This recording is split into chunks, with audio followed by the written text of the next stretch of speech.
No, man, but you got to keep going. What am I going to do, quit? That's not an option. You got to keep on keeping on. Life's a garden, dig it? You make it work for you. You never give up, man. That's my philosophy. Hey gardeners, hope you're all having a great week out in your gardens. It's great to see all of you here today. Thanks for joining us. And I'm just out checking out our Chicago fig. We talked about this tree this last week on the show, and so I thought I'd show you guys here today. Everything's looking great on this. It's really my superstar this year when it comes to producing and all of that. In fact, you can see this one right here, just ready to pop right off of there, nice and soft and ready to go. Let's open that guy up. Look at that, just delicious, yummy. So all right, I'm gonna eat this fig. It's time to get this show going. We've got a great show for you today. Today, you all are the guest. That's right, it's another community show. So all right, everybody, let's get growing.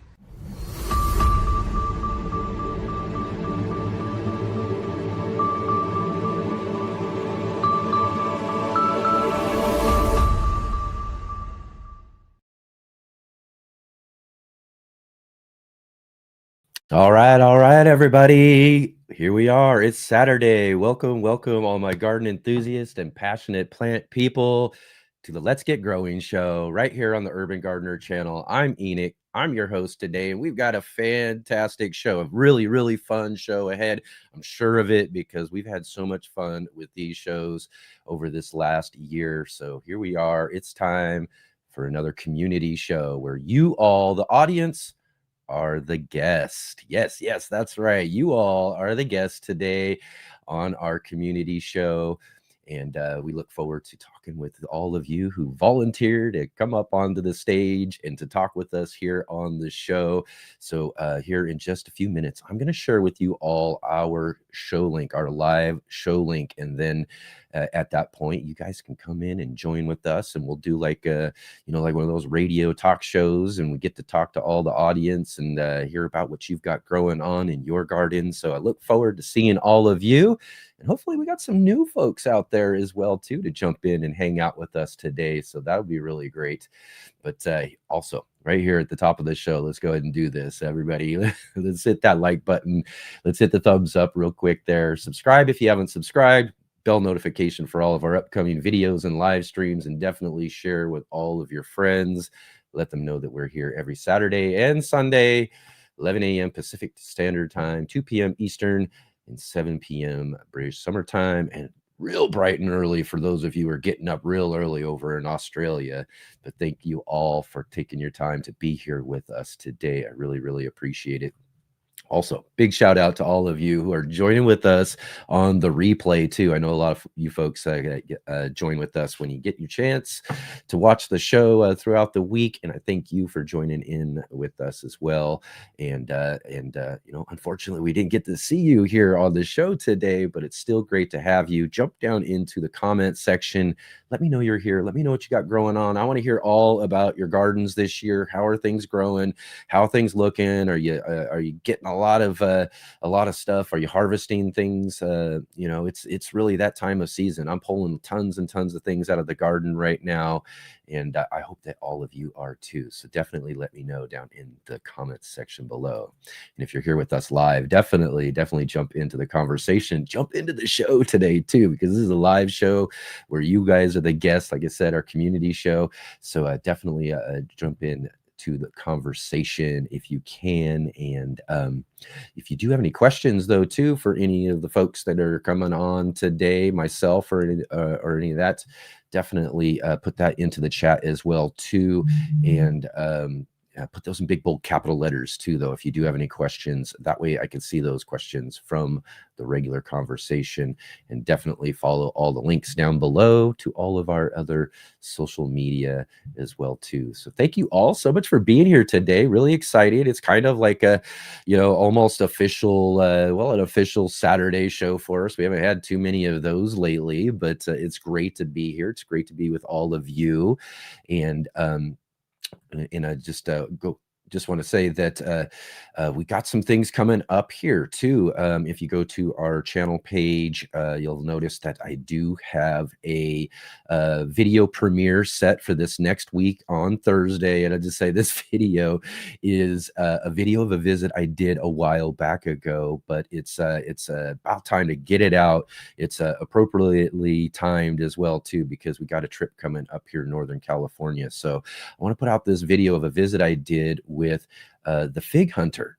Went down to the Fig Hunter's property and their fig arboretum and all of that, and got to check out all of these just amazing figs. They've got like a couple of different 1,000 varieties of figs that they've hunted down and found and have available for everybody to get onto their website and all of that as well too, so you can purchase those sort of things. We'll talk all about that in that video, but also we got that video coming out because next Saturday on the show, we're going to do something we haven't done before here on the show. And I've done a couple of I'd say that I did like a little live stream from my phone type of thing that I did at the National Heirloom Exposition last year.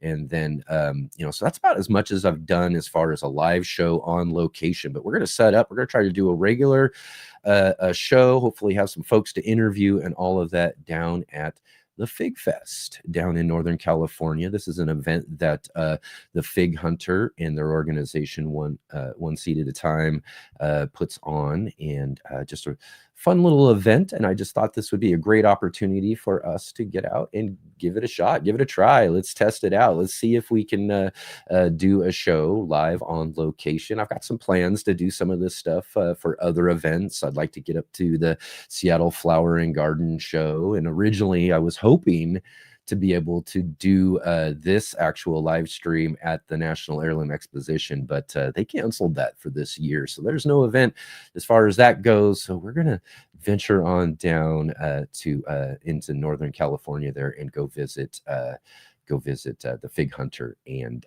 do that live show at the Fig Fest. So that's going to be really fun. Hopefully it all goes well too. This is an experiment when it comes down to it. One way or another, we'll find a way to hang out with all of you guys, but hopefully we can get a great live show put together.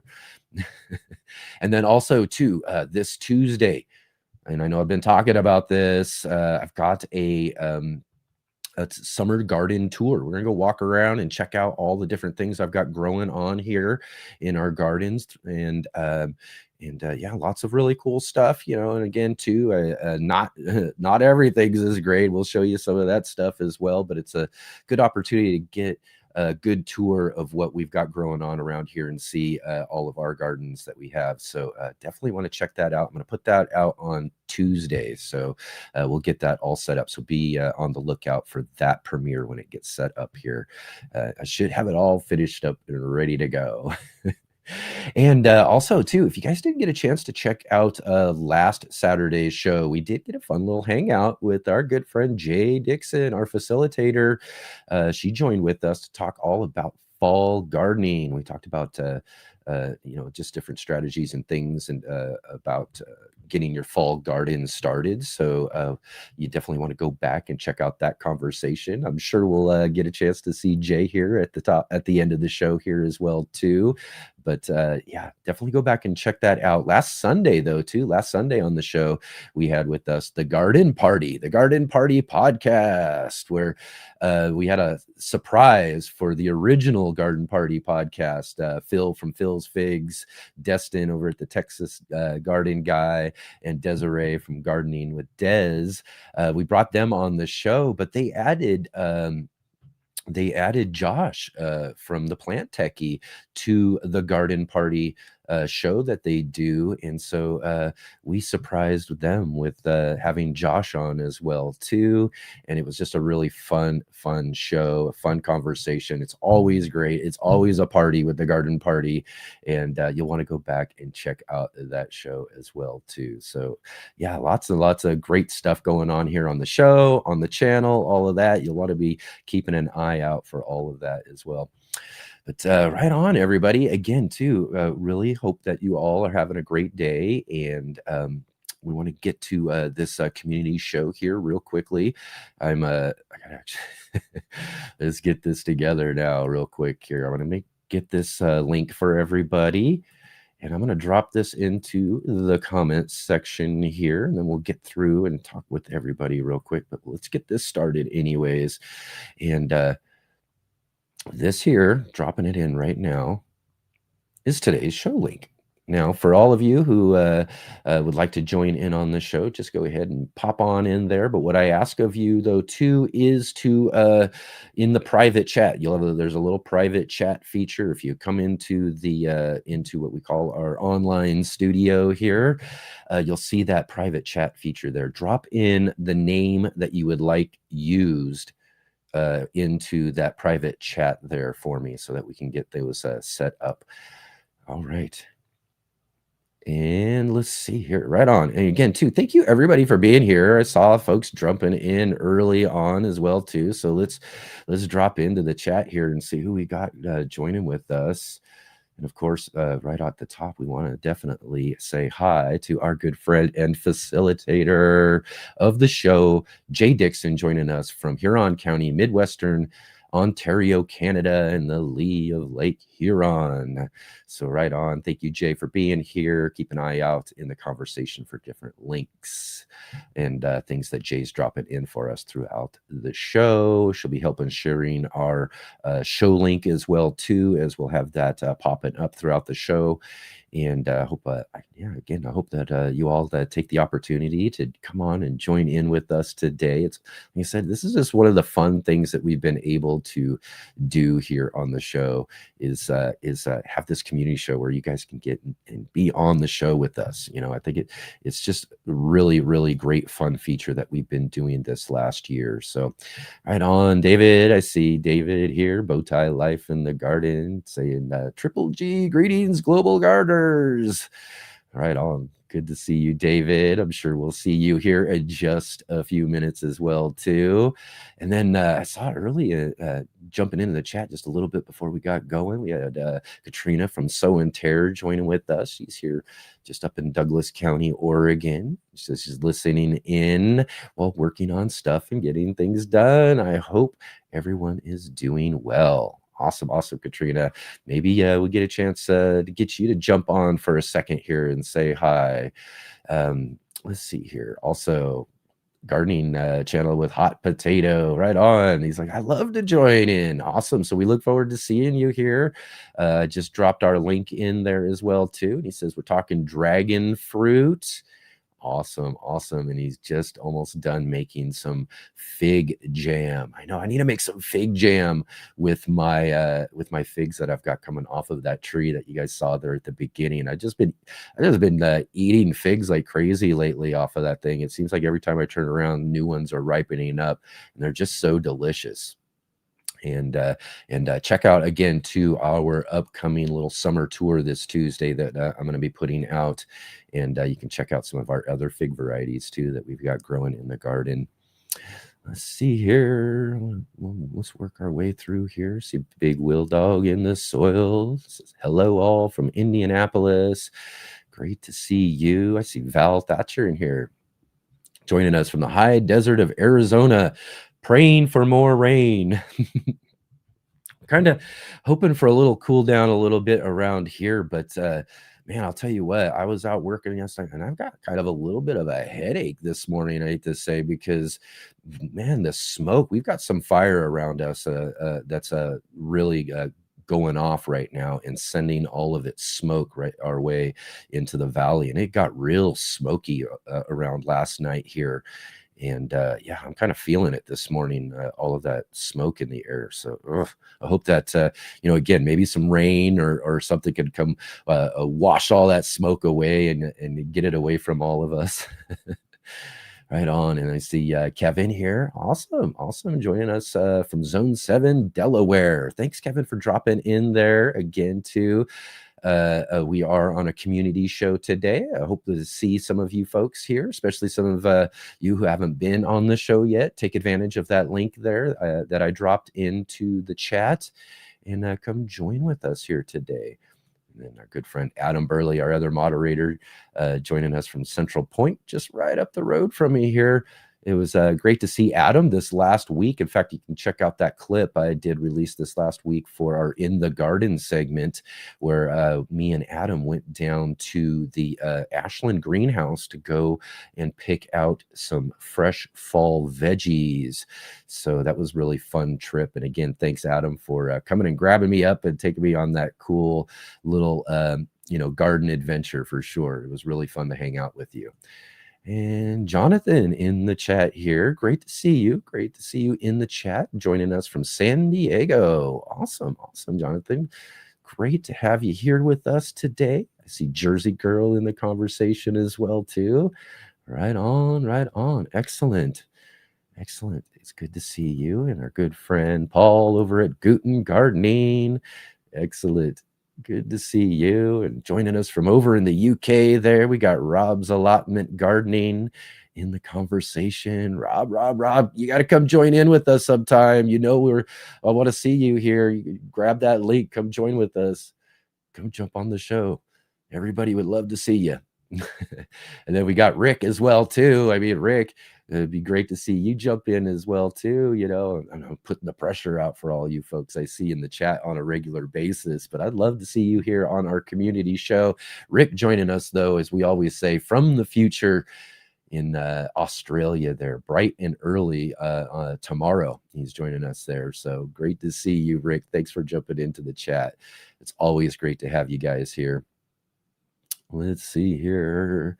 Make sure we get through the chat here and we'll get moving on here. We'll invite our first guest in on, let's see here. Excellent. Sure, I love this stuff. What's this title here? If you use dark mode, I'm John Cena. Okay. All right. Hello. Good to see you there. Excellent. And then I see Janet joining with us here. Awesome to have you, Janet. Thanks for joining in the conversation with us. And I see here Wickershire Project in there jumping in. He's back in the conversation. Awesome to have you with us here today. Excellent, everybody. Great to have you all here. Again, this is our community show. And I'll drop it in one more time. Drop in our link here for you all to come join in the conversation. Excellent. Let's see all of you here. Let's see you all joining in with us here for sure. And I know we already got one person hiding in the background for us right now. So again, everybody, thank you so much for being here today. Right on. Excellent. And let's see here. All right, so let me get this together right here. In fact, you know what? We're going to do this real quick as we get things ready. But we're going to take a real quick break here. Just one real quick break. And then we'll be right back. And we'll get this community show started. Excellent, everybody.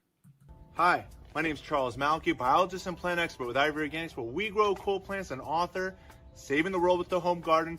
Ivory Organic 3-in-1 Plant Guard has 7 natural oils that protect your plants, not just from the summer heat as well as winter cold, but also protects your plants from damaging insects and rodents. The oils in the product include castor, cinnamon, clove, garlic, peppermint, rosemary, and spearmint. These oils are natural insect and rodent repellent oils, which are encapsulated by the base powder, offering your plants months of protection at a time. One application per year will suffice for protection against damaging summer sunburn and winter sun scald, but if the target is pests, application as much as 2 to 3 times a year may be necessary.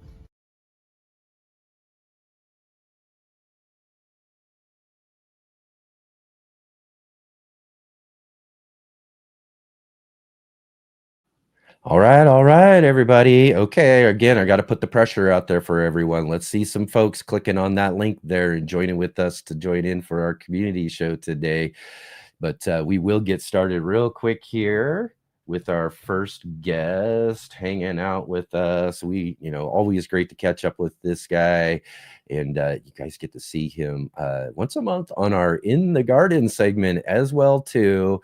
In fact, I got to make sure I got this all together, right? Let's put this up and let's welcome into the show our good friend David from Bowtie in the Garden. There he is. What are you doing? How's it going, Dave?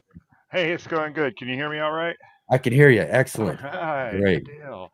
Excellent. You've never seen me in this position before. I'm at my editing station, madly perfect. editing tomorrow's segment to try to get it out the door to you before the Right. day's over. Excellent. I know. We all look forward to seeing that for sure. And also, too, I think another regular part of our our community show this year is not just ending the show with our good friend Jay Dixon and facilitator, but I guess we're getting to start the show with our good friend David from Bowtie Life as well. I think that's what we've done the last couple of times around, right?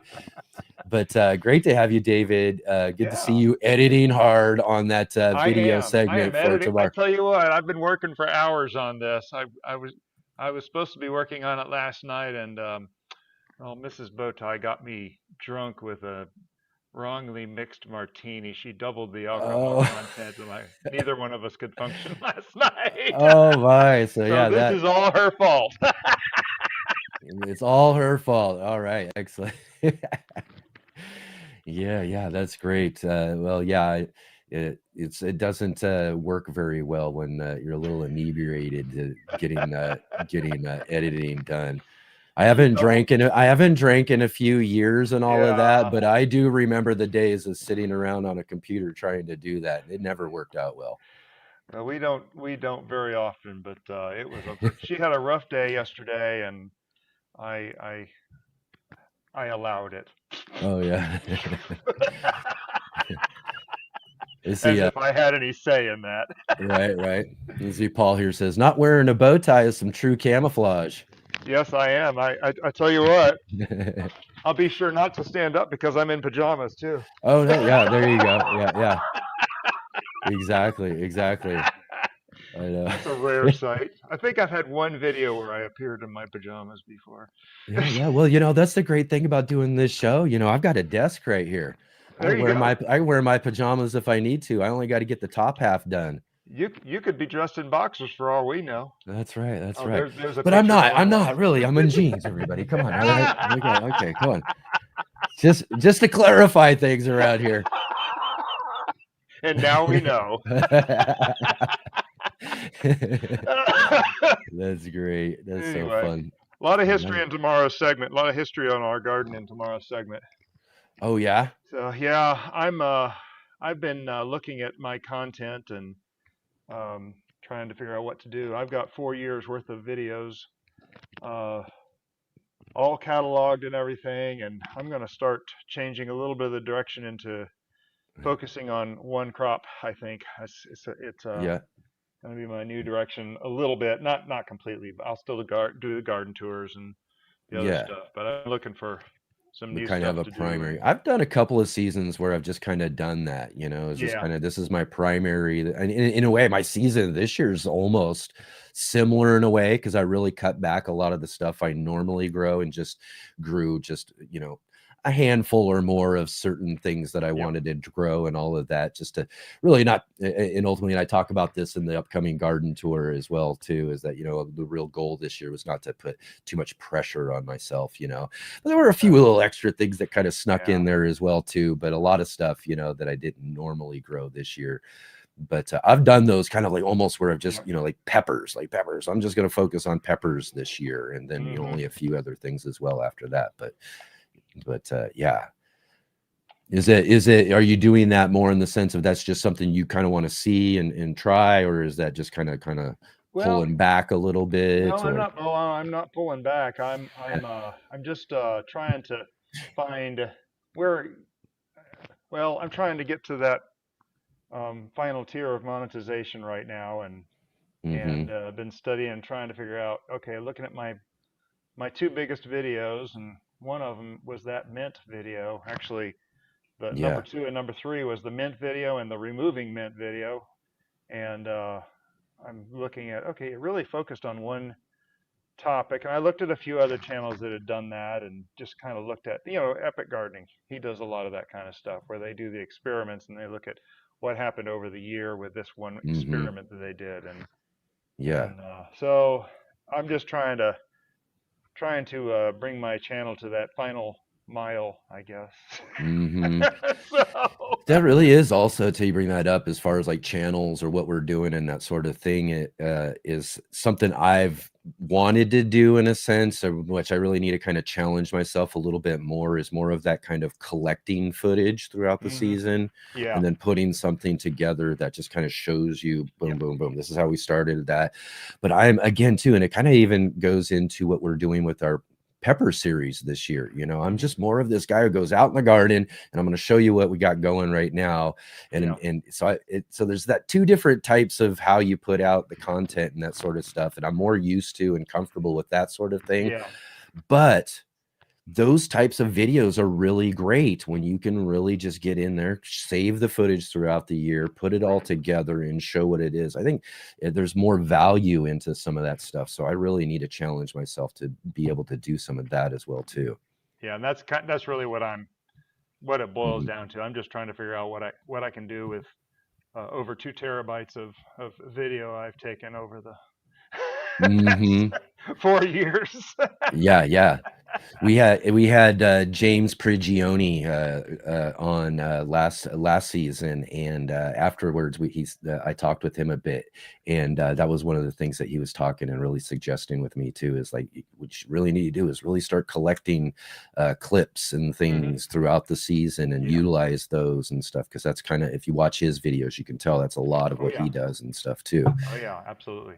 And in the long run, he says, it might, and this is the thing in the way is because I was explaining the same thing to him, is this, that's kind of just more of a, let's get out, show you what I got, and, kind of formulate a video with that and that sort of thing. And he says, well, that works well, but if you're collecting stuff as well too, it also makes it easier on yourself down the road when you're putting together and compiling other videos, because you can grab that stuff from right now, but also be able to include a lot of this other stuff that you've collected as well too. Yeah. Anybody that's been watching me over the past 6 months has seen more and more of older stuff, and I've always kept stuff organized, but I'm getting better at being able to go. I actually use YouTube as my index. I know about when it was, and so I'll go back and look through a few videos in the YouTube studio, figure out what point in the video, oh, that's the segment I want right there. I can open up my editing file, figure out what the name of the video is. And if it's, I don't have room here to store everything, so a lot of it's on OneDrive. And so I'll go pull it off of OneDrive and then pop it in there and make it part of the video. So that's a lot of what the segment tomorrow has 4 years worth of history in it, all the way back to 22, the beginning of 22. And in fact, this is the oldest segment right here. Oh, here you go.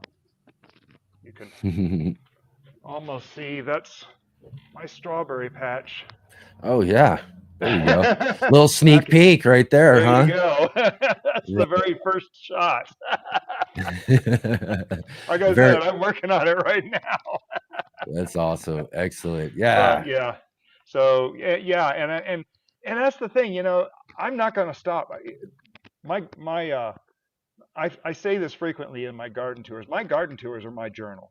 That's just all there is to it. I go back and look at that. I'll be standing in Lowe's saying, "Oh, what was that thing I planted back in 2022?"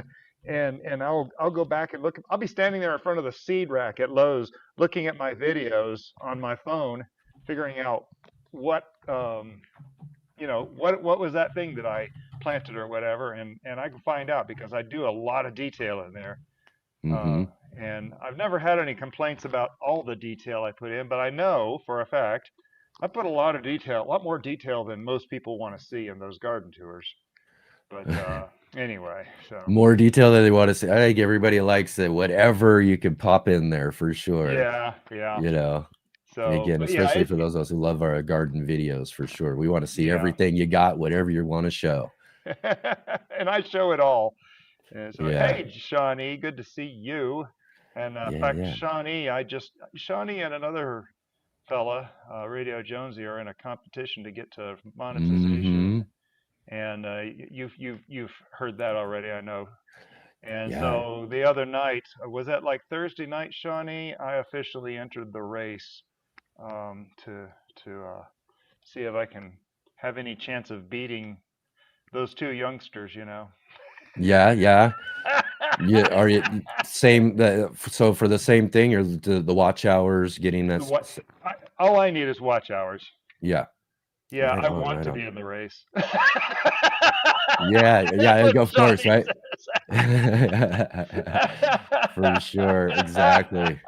Yeah, yeah, I had a fun time hanging out with Shawnee and everybody last night. They had kind of a fun round table through her Yeah. channel and others as well too, as they were working to collect those watch hours and everything. So it was a real fun hangout. I really enjoyed that.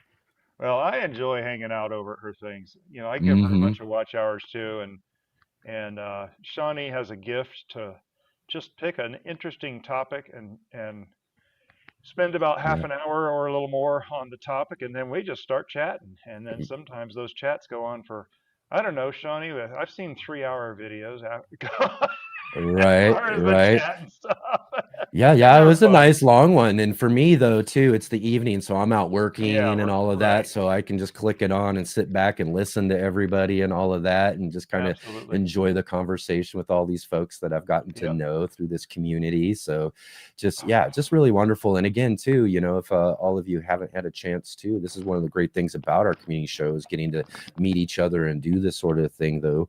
And yeah, hopefully maybe we can get Shawnee to jump on or something. We get some other folks to jump on here as well too. But if y'all get a chance to go over, check out David there and watch some videos. Go and check out Shawnee and watch some videos and help these folks cross that line Now, when it I comes to their will. watch hours and all of Yeah, that too. I will That say would be I've really got some awesome. big old playlists, so you can just set a playlist playing and give me a Yeah, bunch of watch hours. Got some. yeah, yeah, If you go to my YouTube homepage, scroll down, you'll see there's a list of playlists. There's one for each year, all the videos yeah. each year, and then all the garden tours for each year. And so Right on, right that's on. that's I've tooted my own horn here long enough. That's right. Uh, We got Rob's allotment gardening here too. He says, I got 2,500 watch hours. Let's go yeah, over and check out what he's got growing on too. Let's absolutely, pump up those hours. Yeah, definitely.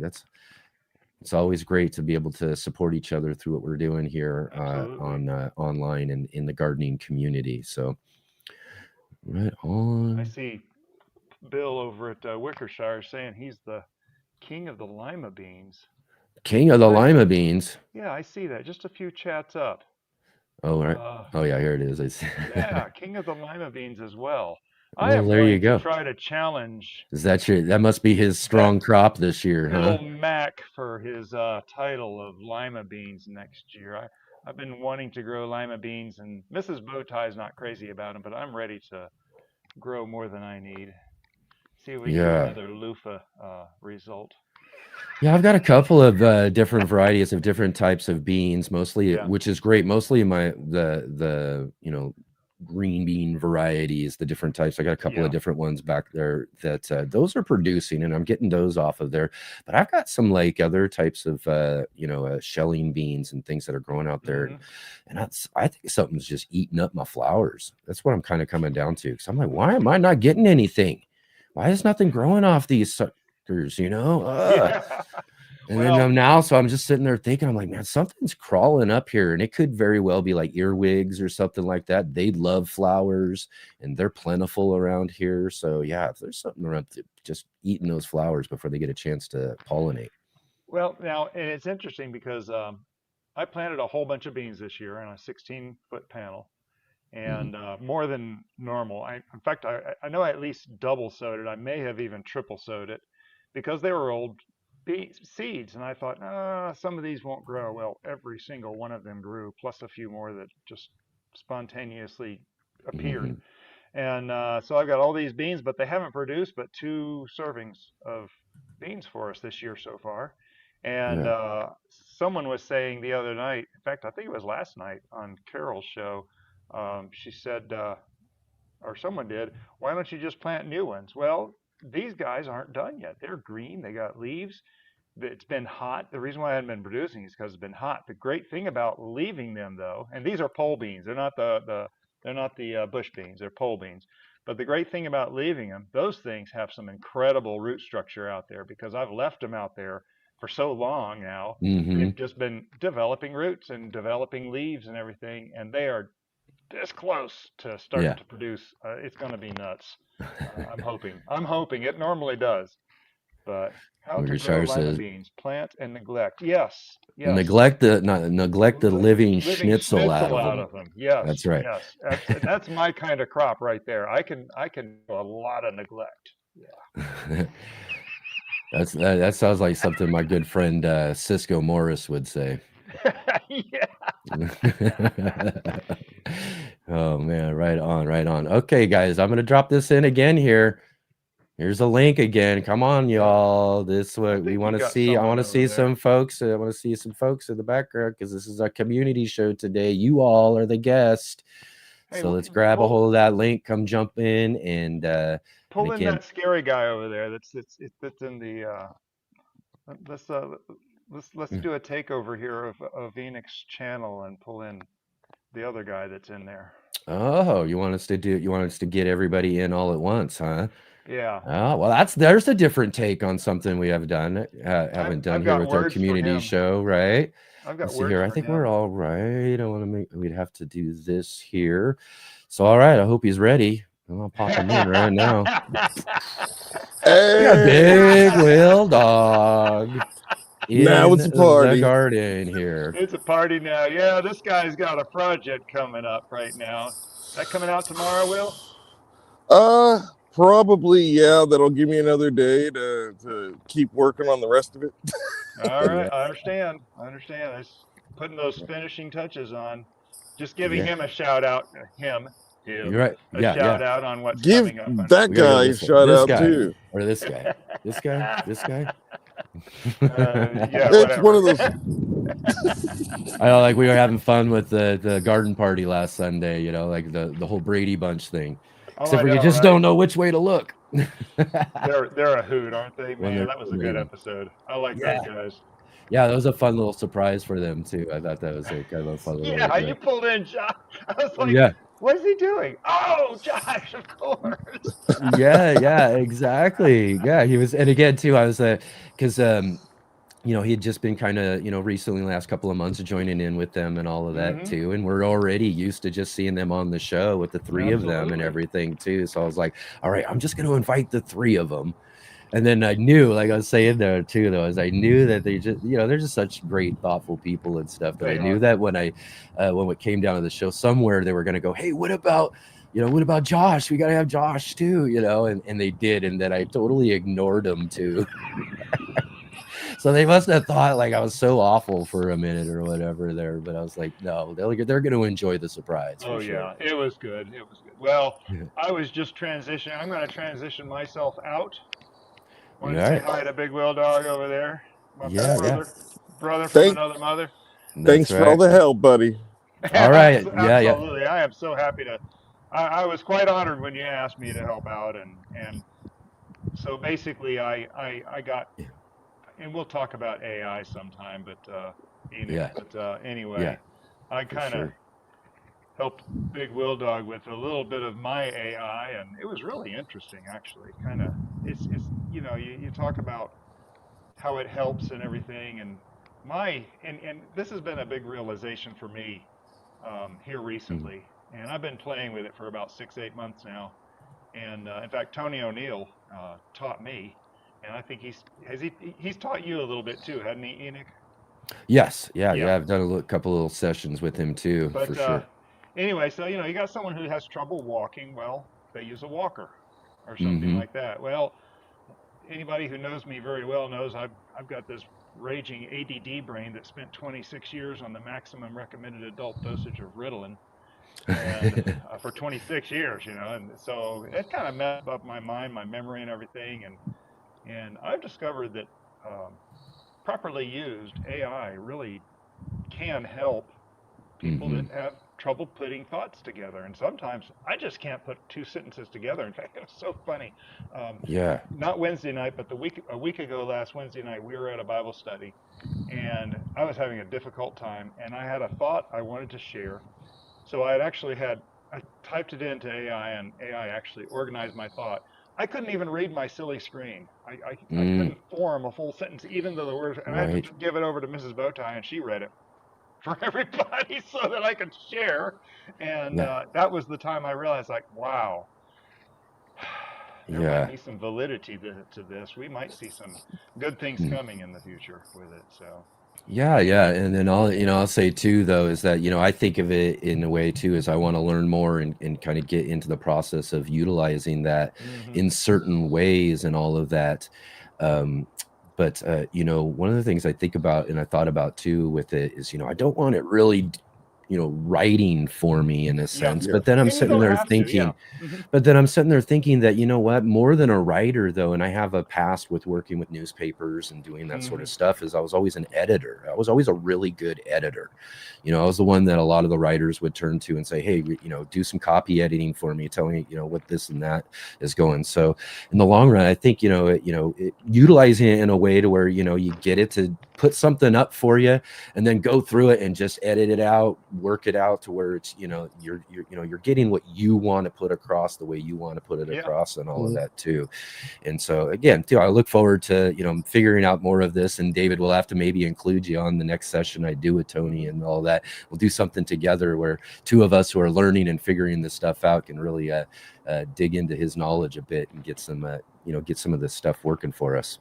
Well, now that I see that Robin is here, Oh she Lord. can Oh, she can just attest to this. But I had asked in my Bowtie Bunch Facebook group if anybody would be interested in just discussing me showing what I'm doing with AI and stuff, and yeah. what I'm learning and so forth, and kind of put the feeler out. And it's not a very big group right now, so if anybody wants to join the Bowtie Bunch, it's a Mhm. private group. It's a private Facebook group. It's not a public one, and you have to be authorized to get in. But I have pretty much open doors right now, so I know pretty much everyone who's asking to get in. But Yeah, I yeah. might be doing some sessions through that with talking about what I'm doing and what I've figured out, and Tony showed me a whole lot, and I was a programmer for 30 years. Mm-hmm.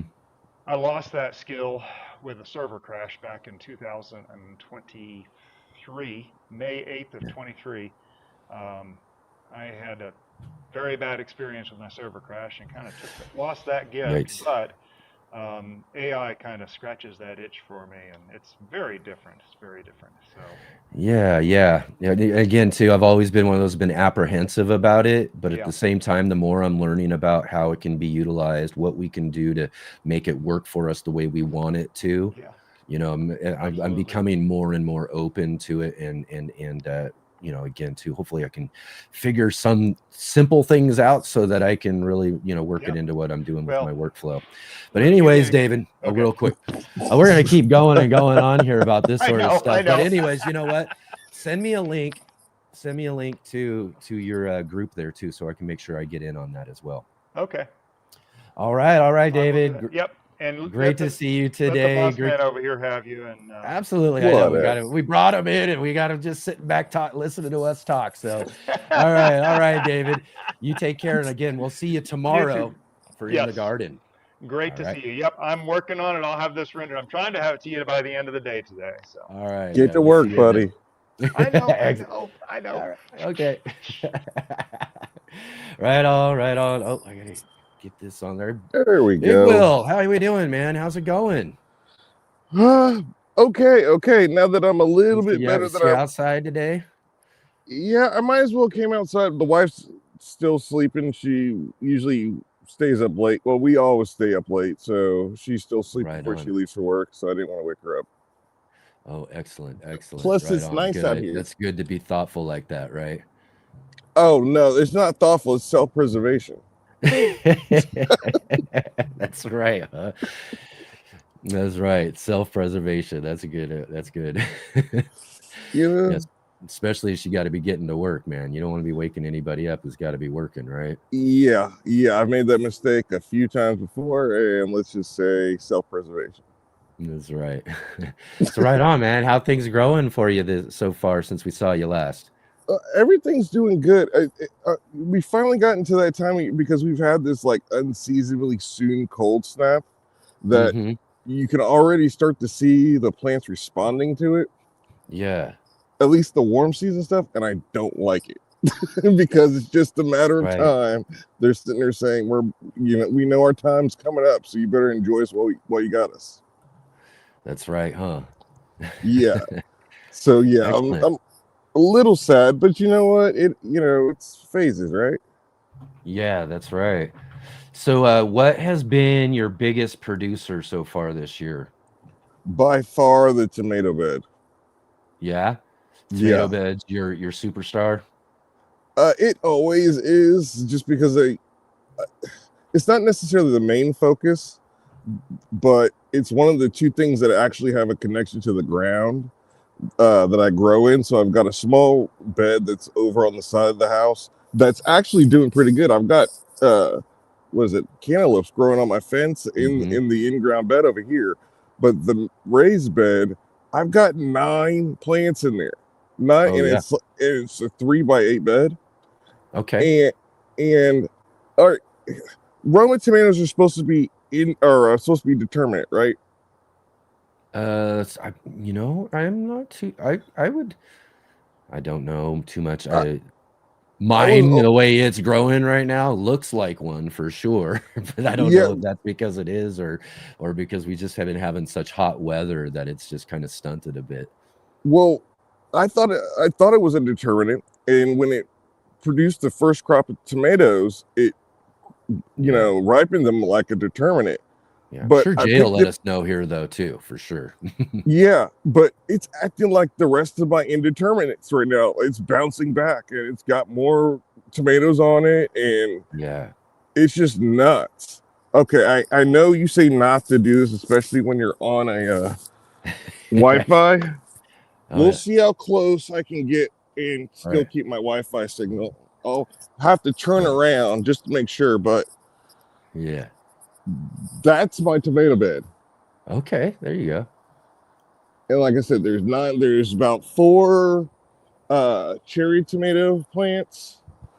There's my Big Zack, which hopefully will win me the tomato challenge this year. Mm-hmm. And then I've got one called the Country Taste, which is like just your beefsteak tomato, and then a Saucy Lady, which I'm trying for the first year. It's working out Yeah. well. And then the Roma. Excuse Excellent. me.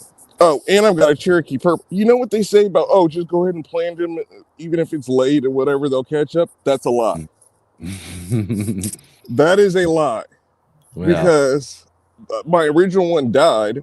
So I said, all right, fine, I'll start a brand new seed, because I refuse to go to the store and buy one, yeah, because that's self-defeat. right. So I went ahead and did it, grew just fine. But yeah, catch up, no, that's a lie.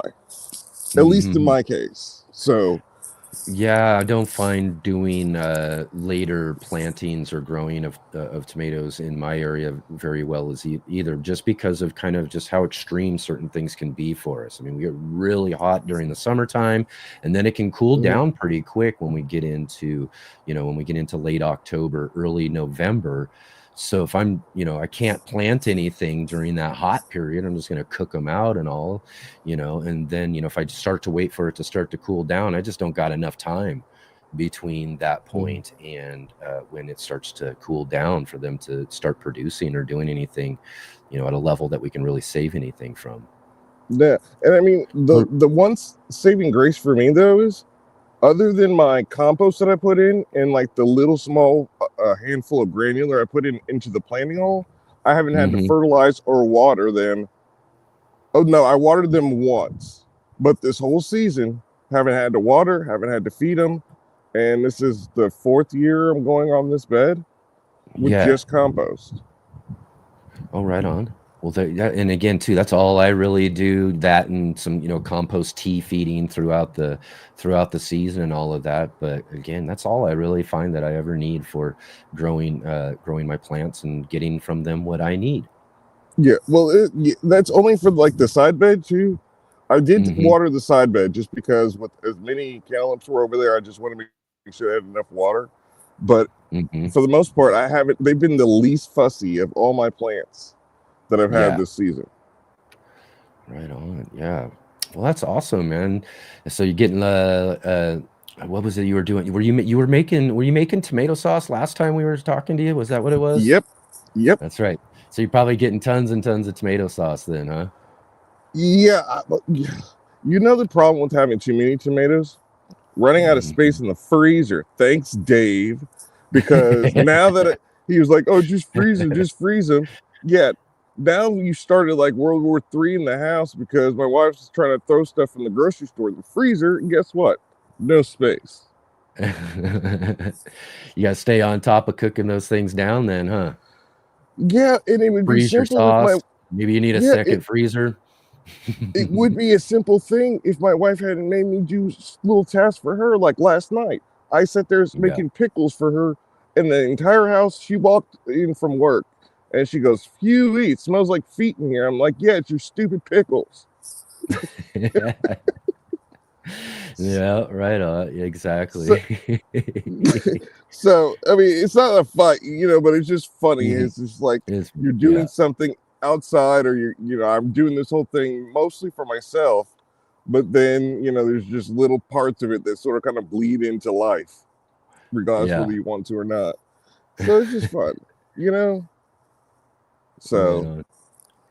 but yeah, other than Awesome. that, he sort of kind of alluded to the project. Have you ever had Yeah. a huge, like your first huge video project about Mhm. gardening, and you get to the end of it and you got so much footage, Yeah. and trying to work in your head, how am I going to distill it down for people to view it and make sense of it? Because just like me, I can be chaotic in my head, but it all makes sense. My crazy makes Yep. sense to me. Mhm. So that's where I was, and I almost sent like a 911 message to Dave. I'm like, Right. help. Right. It is, and it can be a real challenge. I remember and still at times. In fact, I was just editing this video coming out this next Thursday I was talking about earlier, from and mind you, I filmed this thing a while back ago too. It's been sitting in the can for a while. But thinking about, and again too, thinking about what it is, should I keep? Or, because to me in my mind, I'm like, oh, I Hmm. want people to hear this. I want people to hear this, Hmm. or are things getting redundant? Should I be keeping things? Should I, Yep. is this really important to be said at this moment and that sort of stuff?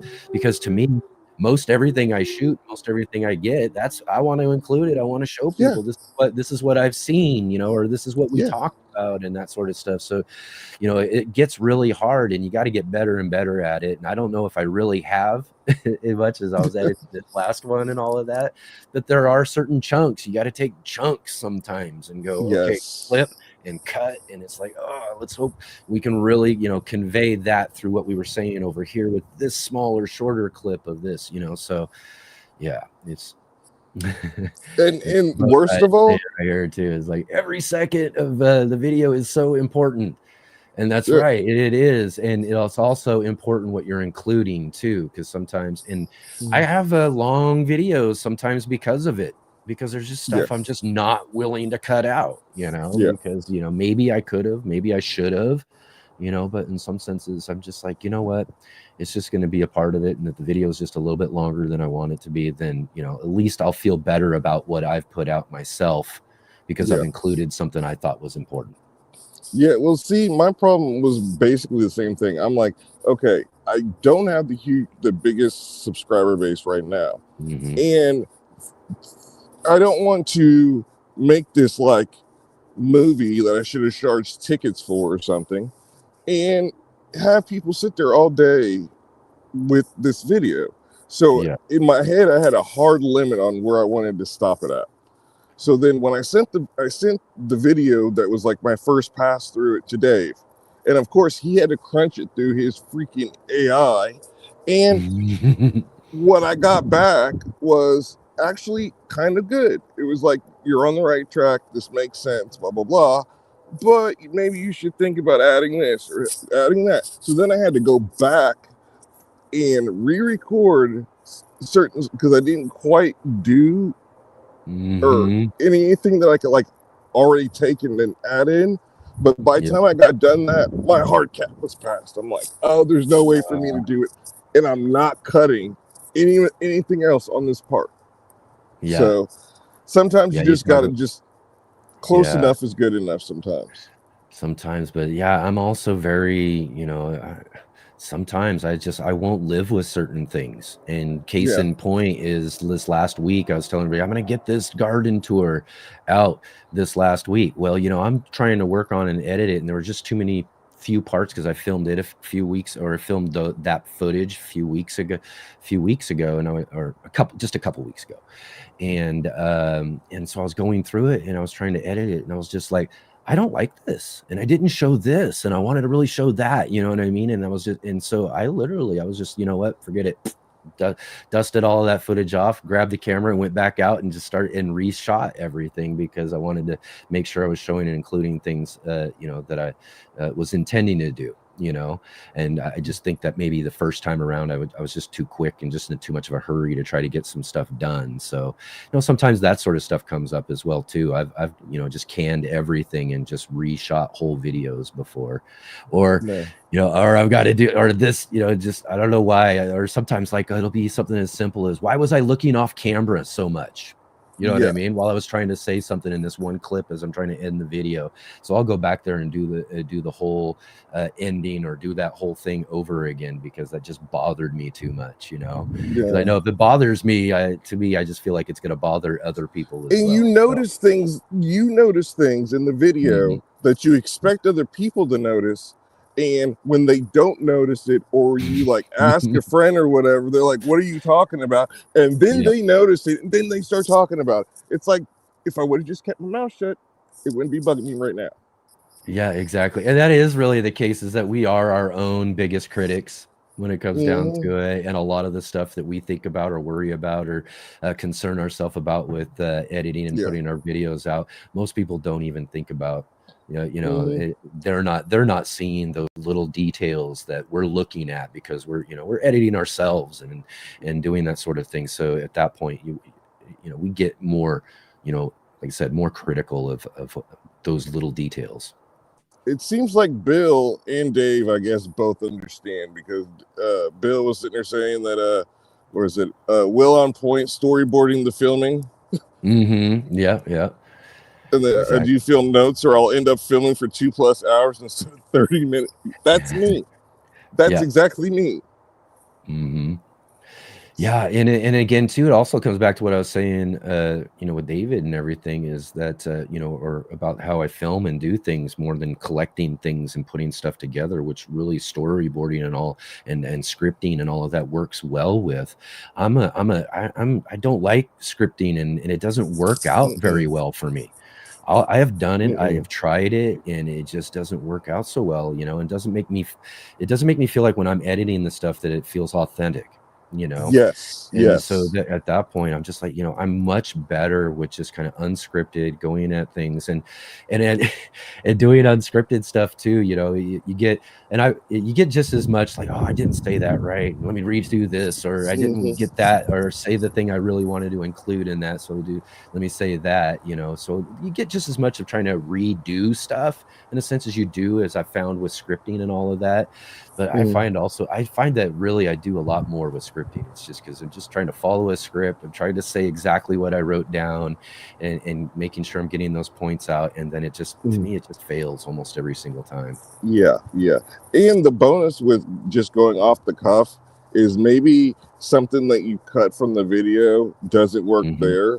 But if you are filming another video and for some reason that comes to mind and be like, hey, I made a point about this really fit, then you save time, because you don't have to go out and set up and then reshoot it just to come back to put it in. It's there. Yeah. And David's also saying this, and this is the thing though, is that it's not necessarily, I could write things myself and I'll just keep messing it up, and it just, again too, as I read it, it just becomes so inauthentic, so again, I work best, and what I do a lot of is just kind of like bullet points. So I'll just kind of write a couple of words, that just kind of, that get me on to think, okay, make sure you're including these things, you know. So sometimes I'll have that stuff kind of off camera a little bit, so that I'm just making sure, if I really want to make sure I'm including certain things, I can just kind of, you know, flow it out, say it however it comes out, the way it, you know, the way I want it to. And again, to just it's hard to edit yourself and feel inauthentic. Yeah, you know. yeah. So You don't want to feel like a robot that you're asking the AI to do. yeah, definitely. Right on, Will. So again, it's great to have you here with us here and jumping in again too for our community show. And to remind everybody else too, this is a community show, and yeah, today you all are the guest. So we've got a link in the chat there. In fact, what I'm going to do here is I'm going to drop another one. I know Jay's been dropping them as well too, and I know there's several folks there in the chat. Come on, the pressure's on. Let's get on it. Let's go on. Introduce yourself to everybody, and you know, join us here on the show. This is so fun. But we're gonna get moving along here. We got another person who's waiting in the wings here, and I think they got something fun for us today as well too. So here, just a real quick warning for them to get on camera and get ready to go. But again, Bill, it's really great to have you here with us and join in with us here on our community show, because it's so great to be able to put faces and voices to all those folks that we get to see in the chat each and every week. Of course, I'm happy to be here. So bring on the next victim. That's right. That's right. And everybody go and check out Big Will Dog's channel there if you get a chance to, and go and subscribe and check out what he's got growing on. And yeah, again, thanks, Will. It's great to have you. And we'll see you again real soon. Yes, sir. Excellent. All right. Again, we got our community show today for everybody. Again, like I said, today you, the viewer, are the guest. We put links in to the chat there for you. And let's see here. I got this set up. I'm not seeing our next guest on camera quite yet. So let me see here. I'm gonna get this ready here for our possible next one there. They might not be ready yet. So let's the fun of doing this too is we got to get things ready as we move, just the way things are set up here. So let's do this one here. Let's see if I got that right. You betcha. All right, so we'll do this one here, and then we'll okay. All right. Okay, there we go. Now I see him there. All right, perfect. So, all right, everybody, let's welcome in our next guest here. We saw him last time, and let's see what he's got for us here today. It is the Gardening Channel with Hot Potato. Hey, how you doing? Oh, fantastic. Here, let me turn down. Oh, yeah. There you go. Cool. Oh, fantastic. Yeah, it's a little behind, right? Yeah. Right on, man. Great to have you here. Yeah, good to be here. Good to see you. How are you? Excellent, man. It's I was just saying, I watched one of your last live streams. I wish I could have made it for the live giveaway that you had there, but it was a really fun look around and at what you've got growing there too. And all of those just really wonderful dragon fruit that you have, man. I'm telling you, it's some really cool stuff. I really want to grow. I do have a dragon fruit that I got from Wendy last year that I kept alive through this last winter, but I haven't done much with this year. So I'm definitely going to have to get some advice from you about what I need to do with this thing in order to grow it for this next season. And maybe, I don't even know if I can get any fruit off of it, but it'd still be fun to grow out for sure. Yeah, don't worry. We have plenty of giveaways. And we're not just giving away dragon fruit too. We're going to also, into the later season, start giving away cherimoyas. Oh, okay. So stay tuned for that. Yeah. Where is it again that you're growing from? I'm in Southern California, so not too far from you, actually. Yeah. I think it's Zone 10B. Yeah. I'm up north there though, up in Southern Oregon. So just up north of California, but yeah, not too far away. Yeah, in the last live stream, thank you so much for having me. And once Hmm. again, like dragon fruit, such amazing fruit for Southern California. It's just like perfect conditions. So we're Yeah. definitely spoiled. Yeah, definitely. Let's see here. Do you got any dragon fruits or anything like that around at all? Show us some of the fruits that you've grown. Yeah, absolutely. It's like prime season right now. So Yeah. I got something really cool in store for you. Oh, really? Okay, I, okay, ho- I, okay. What do you I got? hope everybody enjoys. Yeah. Yeah, yeah, let's check it out. What do you got? Cool. All right. I'm just going to hand the mic over here and to my wife. Oh, by the way, I just want to drop. I know fig season Mm-hmm. is running around. So this is my favorite fig before we Ooh, get into dragon fruit. You yeah. know which variety this is? You want to No. guess? Which variety? So Not good on this my is, variety names. you could tell it's a striped fig, right? So Mm-hmm. this is Tiger Panache, but there's Ooh. other varieties of striped figs as well. Yeah, I think I have one that's not labeled out in my garden. That's a striped one too that I'm looking forward to as well. But I got to figure it out. I was, and I even mentioned this in the upcoming videos. Like I know I've got the name of it somewhere on some footage from a couple seasons back that I got to go through to go find out so I can get that thing labeled right. Oh, you gonna open that Yeah. up? How's that thing look inside?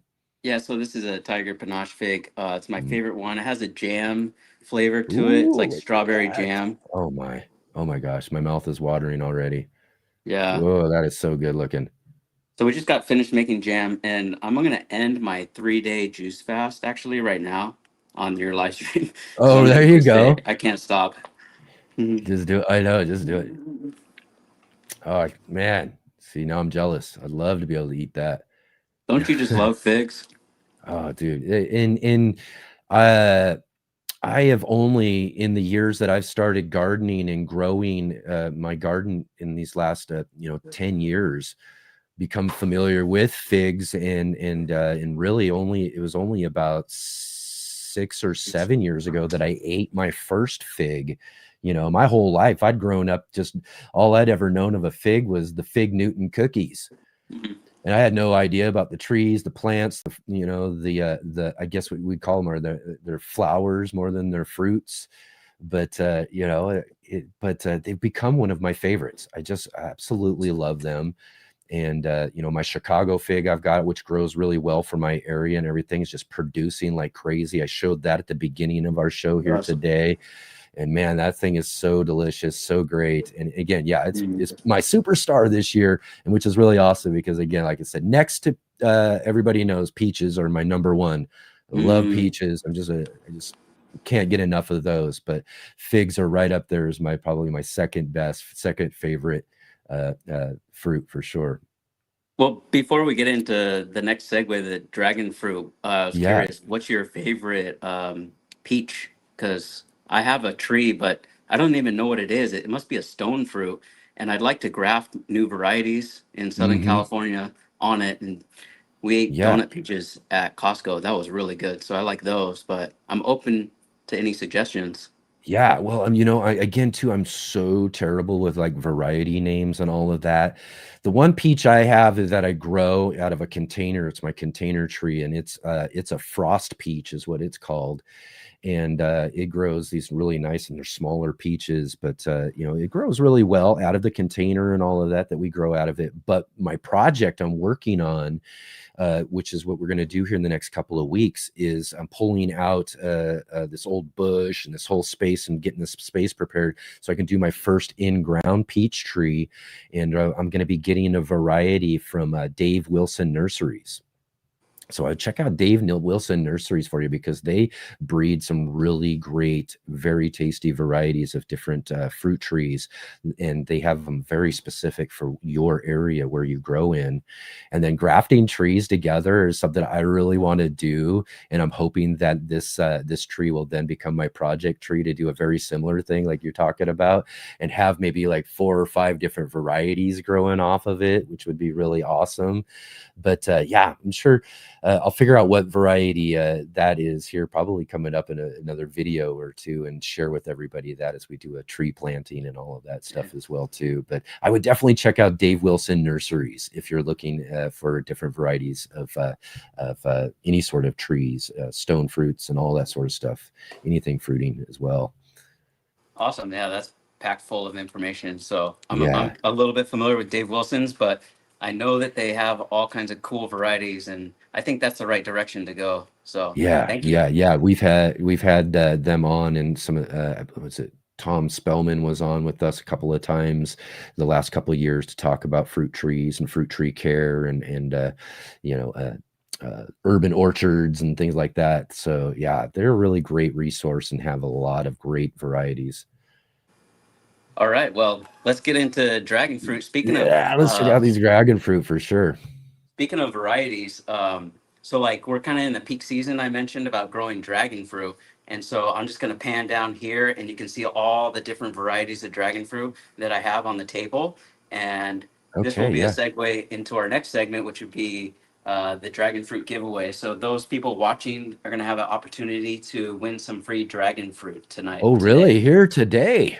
Free giveaway today. Well, how about that, huh? Right on. Well, let's check out these fruit. What do you got? So let's check these out. So I just released a video about some of the varieties that we picked up at one of our farm tours, Oceanside Dragon Fruit. And these are all the varieties right here. We have about 10 varieties. And then some of these are the fruits that we picked up as well. So if you're in Southern California, I highly suggest you go to Oceanside Dragon Fruit because these fruits are just amazing. And they're not going to break the bank compared to other places you go buy dragon fruit at. I believe they sell them for $6 a pound this year. So it might go up in price, but for 2025, we're selling $6 a pound. Yeah. Wow. If you can't get dragon fruit, we do have it on our website, hotpotatogardening.com. So if we have limited supplies and we're just getting dragon fruit on a weekly basis, so we'll ship out about 8 pounds of dragon fruit to you, free shipping. Oh, wow. Awesome. We'll get a link to that in the chat there for everybody as well. Yeah, well, I'm really trying to push some stuff on the website. It's just like brick and mortar right now. But we're working on the website. We'll improve it and hoping to offer some other things. For example, we were just talking about figs, and I was kind of showing some friends this fig jam that we made, and we actually tried it, and it's fantastic. I'll have to decide what we're going to do with it. Yeah. Oh, that looks great. Yeah, so this is Tiger Panache fig jam. I have a fig tree that has almost 30 varieties of figs on it at my dad's house. Wow, that's awesome. Yeah, my parents are really lucky. They live in Southern California too, but up close towards the mountains, so they get a lot of like gravel in their soil, and it's just perfect growing conditions.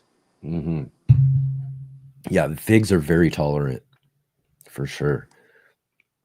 Anyway, so here's the colorful fruit here. You can check it out.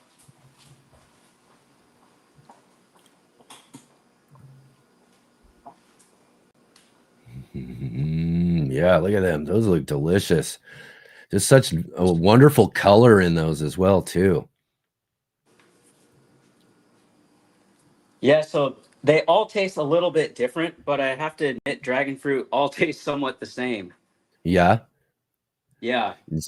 You got to be like a wine connoisseur to kind of get those little notes, right? Those little different notes, even though they're kind of similar. Yeah, absolutely. Just like figs, when they're ripening up, they change flavor, so the acid goes away as it becomes more and more ripe, and then it just tastes like sugar. But you really need the acid to contrast to make the flavor perfect, and that's one of the key things you'll learn on this channel is when to pick the right fruit. Right. Excellent. So what are the names of a few of those varieties you got there? Yeah, so I can name some of them here. I have a little sign because even me, I've been growing dragon fruit since 2017, and I can't remember some of them just by looking at them. Yeah. This one's called Maria Rosa. Ooh, look at that. So that's like a little white fleshed one there. Yeah, it has a very high floral notes to it, and it tastes super sweet. It was found in somebody's backyard, and her name was Maria, so that's how they got this name. Oh, excellent. Not to Right on. confuse it with Maria fuchsia, Mm, which is another variety of dragon fruit. It's like endless these days. yeah, look at that one. That one's like got a real deep color to it. Yeah, this one's called Robles Red, Okay. and it was created in Southern California at a farm called Wallace Ranch. Wow. I bet that one's real tasty, huh? Actually, it's not Mm. my favorite. I'll be a little bit honest. Okay, yeah. What Uh, is their favorite? So this one's one of my favorites. Absolutely, these magenta ones. They're Hmm. Guatemalensis species. So you have different species of dragon fruit like Undatus or Guatemalensis, and generally all the Guatemalensis varieties have that magenta color to it. Yeah. Yeah, those just look really amazing. Man, I got to get some of those from you for sure. Just to, just to eat, man, because now my mouth is watering. Yeah. So I do want to mention if you're interested in growing dragon fruit, I want to Yeah, shout out to Richard from Grafting Dragon Fruit. yeah.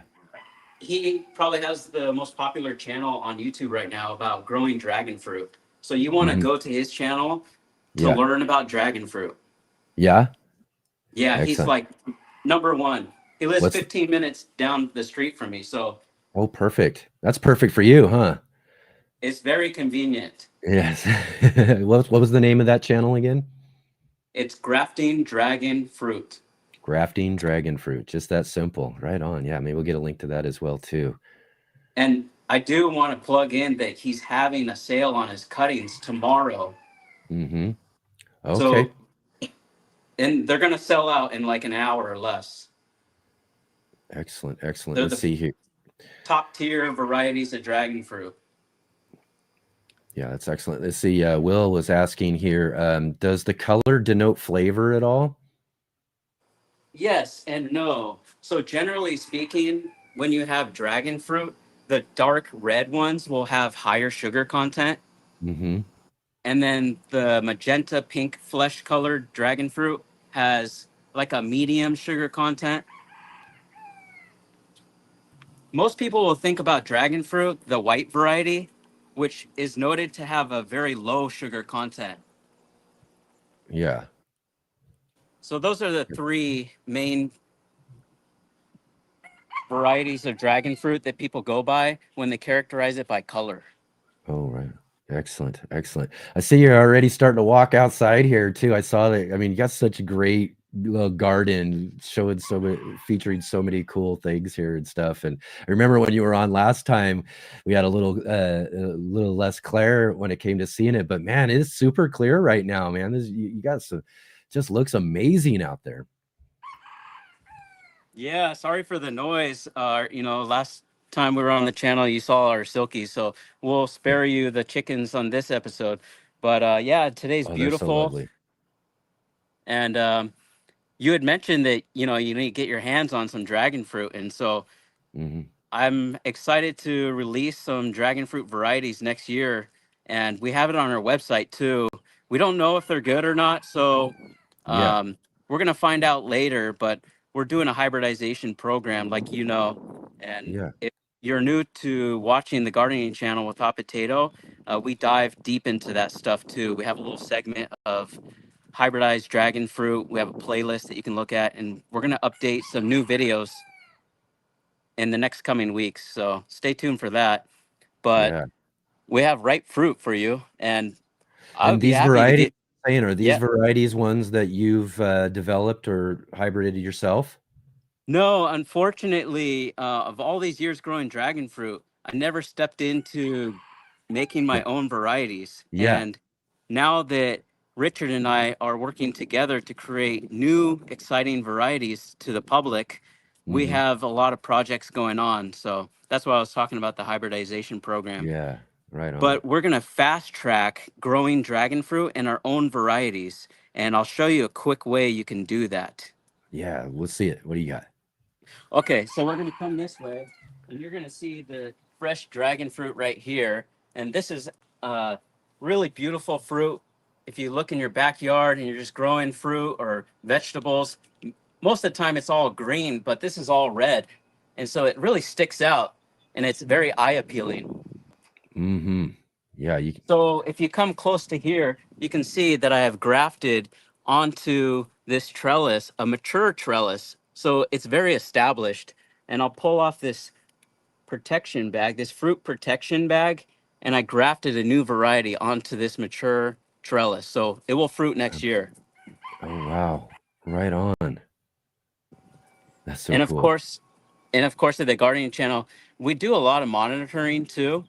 We Yeah. monitor the temperature and humidity, and we can make adjustments.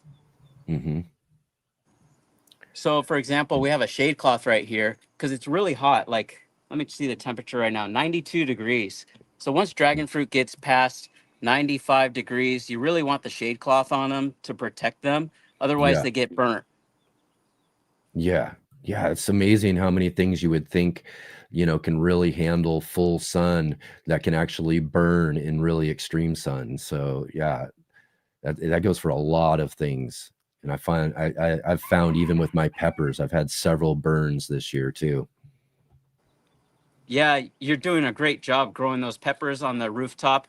I think that's such a, mind-blowing, cool idea to Yeah. do because you're utilizing space, utilizing what your channel is, Urban Mhm. Gardener, and that's Yep. just like, I'm totally for that. I really like Yeah. what you're doing there.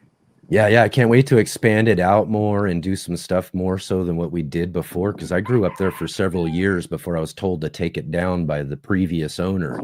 But now I got a new owner and he's like, do whatever you want. So I'm like, okay, we got it back up there and I hope to expand it out some more and to do some more with that stuff. But yeah, utilizing unique spaces, especially like those carport flat rooftops, are just a great way to be able to get some of that full sun stuff into a great growing space. Especially like you said, in urban spaces where we got so many walls that are kind of like, shading things out and stuff in some of our properties and spaces that we have. Getting something high up like that is just such a good space to utilize. So, all right. So you're talking, what else we got going on there here? We got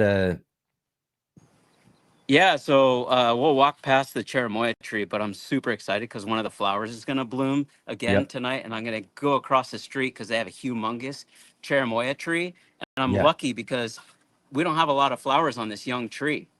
Okay. So we go to the neighbor's house to get the pollen, and then we There you save go. it. Yeah. And then just pollinate some of your flowers with that other tree, huh? Yeah. So we're grafting figs. I'm doing a lot of grafting right Yeah. now. Even though it's midsummer, the graft succession rate's low, but you can Mhm. still graft, especially if you have Yeah. some experience with the grafting. Those are the things Yeah. you can accomplish is once you get that hand going on the grafting, Yeah.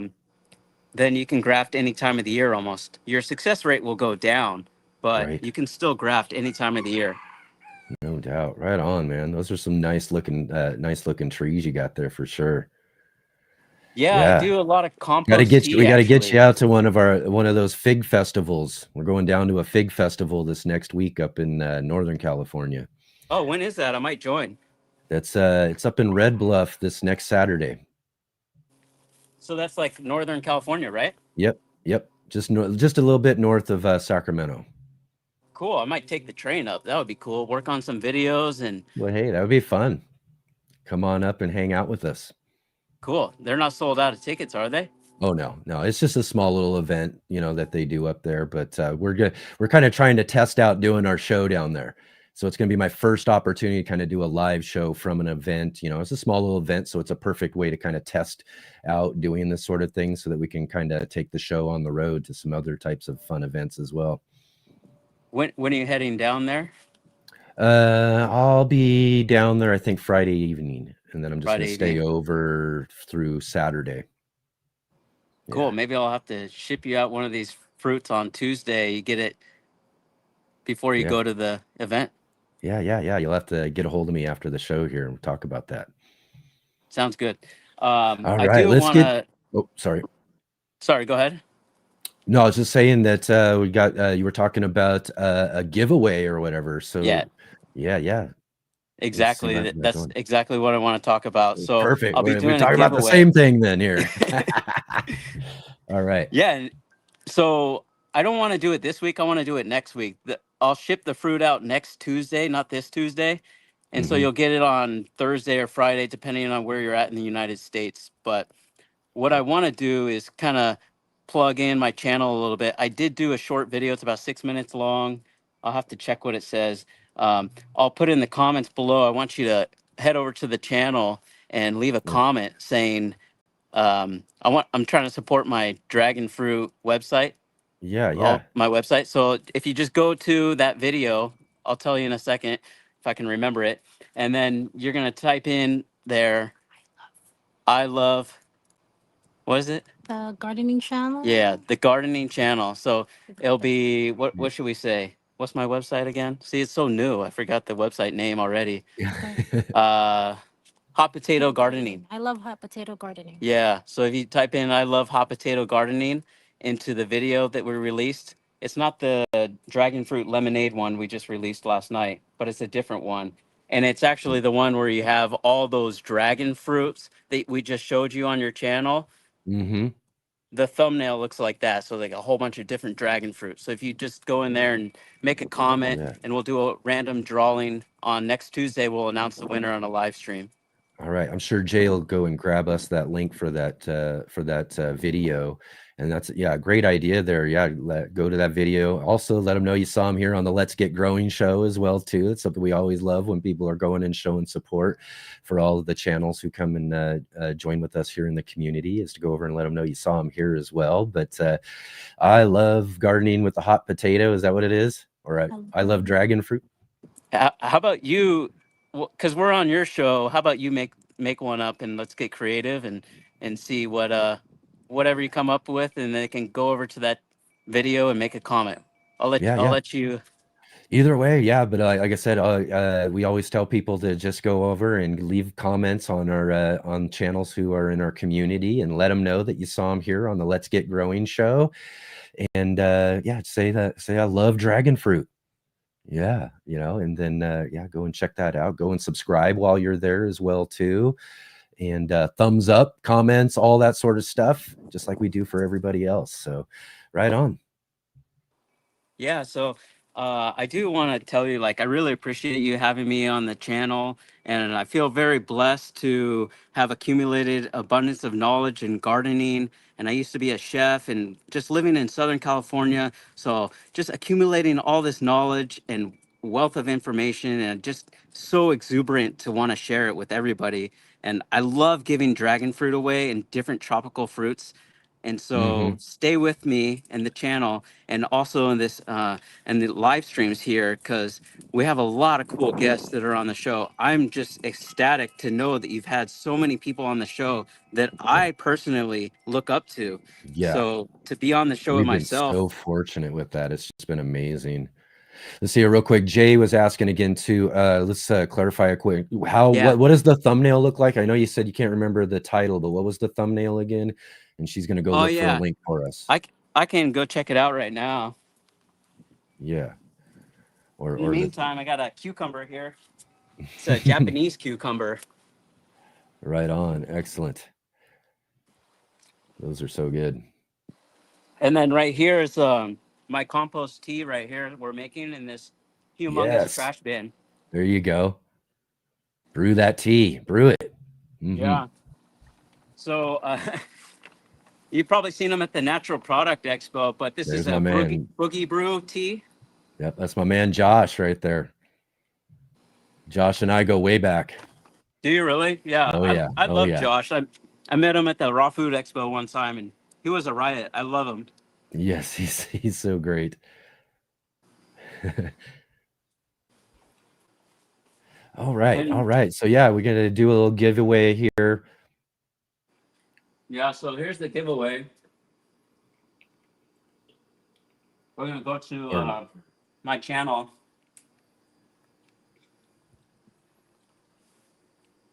Oh yeah, there we are. So if you zoom in here, you can see it's called Most Satisfying Fruit Prep for a Healthy Week. Okay, yeah. So all right, everybody, go and click on that there, and I guess by leaving a comment there, you're entering yourself in a giveaway for some of Hot Potatoes dragon fruit right there. So that's really awesome, man. Really appreciate you bringing that to the show as well too. Always fun to have someone come in and give away some stuff. We've had someone, who was it? It was our mushroom folks over at Mill Creek who did that once as well too. So it's always great when folks are adding just a little bit more fun to the show today. So I really appreciate you coming on and offering this giveaway to everybody. And again, folks, take this opportunity to go over there. And I'm sure Jay is going to find us a link as well too. But if you can, he just showed you where to find it on the gardening channel with Hot Potato. Right on, man. So great to see you again today. So wonderful to have you here on the show with us. I really, really appreciate you taking your time and sharing with us your just amazing garden. Definitely look forward to seeing you again here on the show too as well. Yeah, thank you so much for having me. Hope to see you next week. Yeah, that would be really wonderful, really great for sure. And again, too, I'll also mention this as well too for anybody who's joining in with us on the show. Keep the link, and after the show's over, you can drop in after the show as well too, as we'll do a little guest hangout after the show. So if you drop in there too, we'll get some more information and talk about that. So right on. Thank you so much today for joining with us. Really, really awesome to have you here today. Okay, we're gonna go get growing. Yes, definitely. Go get growing, man. Right on. Thank you. Excellent. Man, how awesome was that? Again, too, such an amazing, cool garden, growing a lot of stuff too there in Southern California, that a lot of us don't get an opportunity to. So it's just really wonderful to be able to see all of this just really, really amazing stuff. And there went my camera.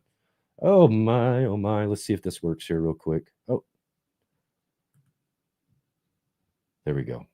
Again, too, I set up my second camera too, just in case that thing wants to do that to me, so we can switch up a little bit closer, just a little bit closer to you all now. But oh, I don't know. I gotta figure out what it is. It's definitely got to be with the first camera that we use. It's always the one that's giving me the problems. But all right, we got to get moving along here today. We got a couple more guests waiting for us in the chat here, so we're gonna get moving real quick here. We'll get through these couple of guests here. And real quick, another familiar face that we've seen here on the show. Let's welcome into the show Robin from Robin Gardens real quick there. Hey, Robin, how are you doing? Great to see you again. I saw you too last night on that live stream with Shawnee. That was really fun to listen into all you guys talking about preservation and all that sort of stuff too. Yeah, it was kind of a hangout last night. Yeah, for sure. Really. I mean, it was great too. Like I said, I have to work and everything. So I'm out cruising around working and all of that. So I could just kind of plug it on and listen and everything too. So it's really fun to be able to hang out and listen and at least listen into the conversation going on. Yeah. I'll be on Divas tonight on her channel, Diva in the Dirt. Yeah, I know. We got to get her back on the show again here too as well sometime. She That's was so fun to have last time. Diva, help Maureen on your show. I know. I'm planning on it. It'll be really great. Absolutely. Yeah, I'm in my apron because I've been canning. Yeah, that's what you were talking about last night. Just busy canning. Or you're saying you kicked up the humidity in your house a lot too, right? Just doing that much canning for sure. So I've done 51 canned things so far. I've made ketchup, chili base, salsa, and some big just plain sauces that I can do other things with that have garlic and onion in them. Nice. I've got tomatoes that I was roasting. That's why I was late to the show. And I've got them out now, and those are going to become more salsa. And then tomorrow I'm going to make barbecue sauce. So anything I can do with tomatoes, I'm doing right now. Yeah, right on, right on. How are Yeah, you, it's Tamika? again too so fun with the show and tell everybody's doing here. That's the way to show up and do the community show. That's for sure. Come in here and show us some stuff. How are your tomatoes doing? They're doing okay. They're doing better now as as again, hopefully things are going to start cooling down. I've gotten some good fruit off of a lot, some of my varieties that are definitely more heat tolerant and can handle, the warmer weather. But as far as tomatoes goes, it's definitely a cherry tomato year for sure, because I got a lot of different varieties of those growing and everything too. So I've been just munching and munching just handfuls of tomatoes every single time I get out into the garden. We talked about that the last time I was on. I grew some really, really nice ones. Yeah. So it's that time of year. So I've harvested Oh, yes. butternuts. These are Mhm. probably my only 2. I do have 3 more out there. So the squirrels won this year more than I did. Yeah. But I got some, so it's all good. And then there's this baby. I got 2 of them to show you. Oh, wow. Look at that. That's a cushaw. Look at that. That's a nice one. So we've had these caged in order to keep the squirrels away. I've got one out there that's just been left Oh,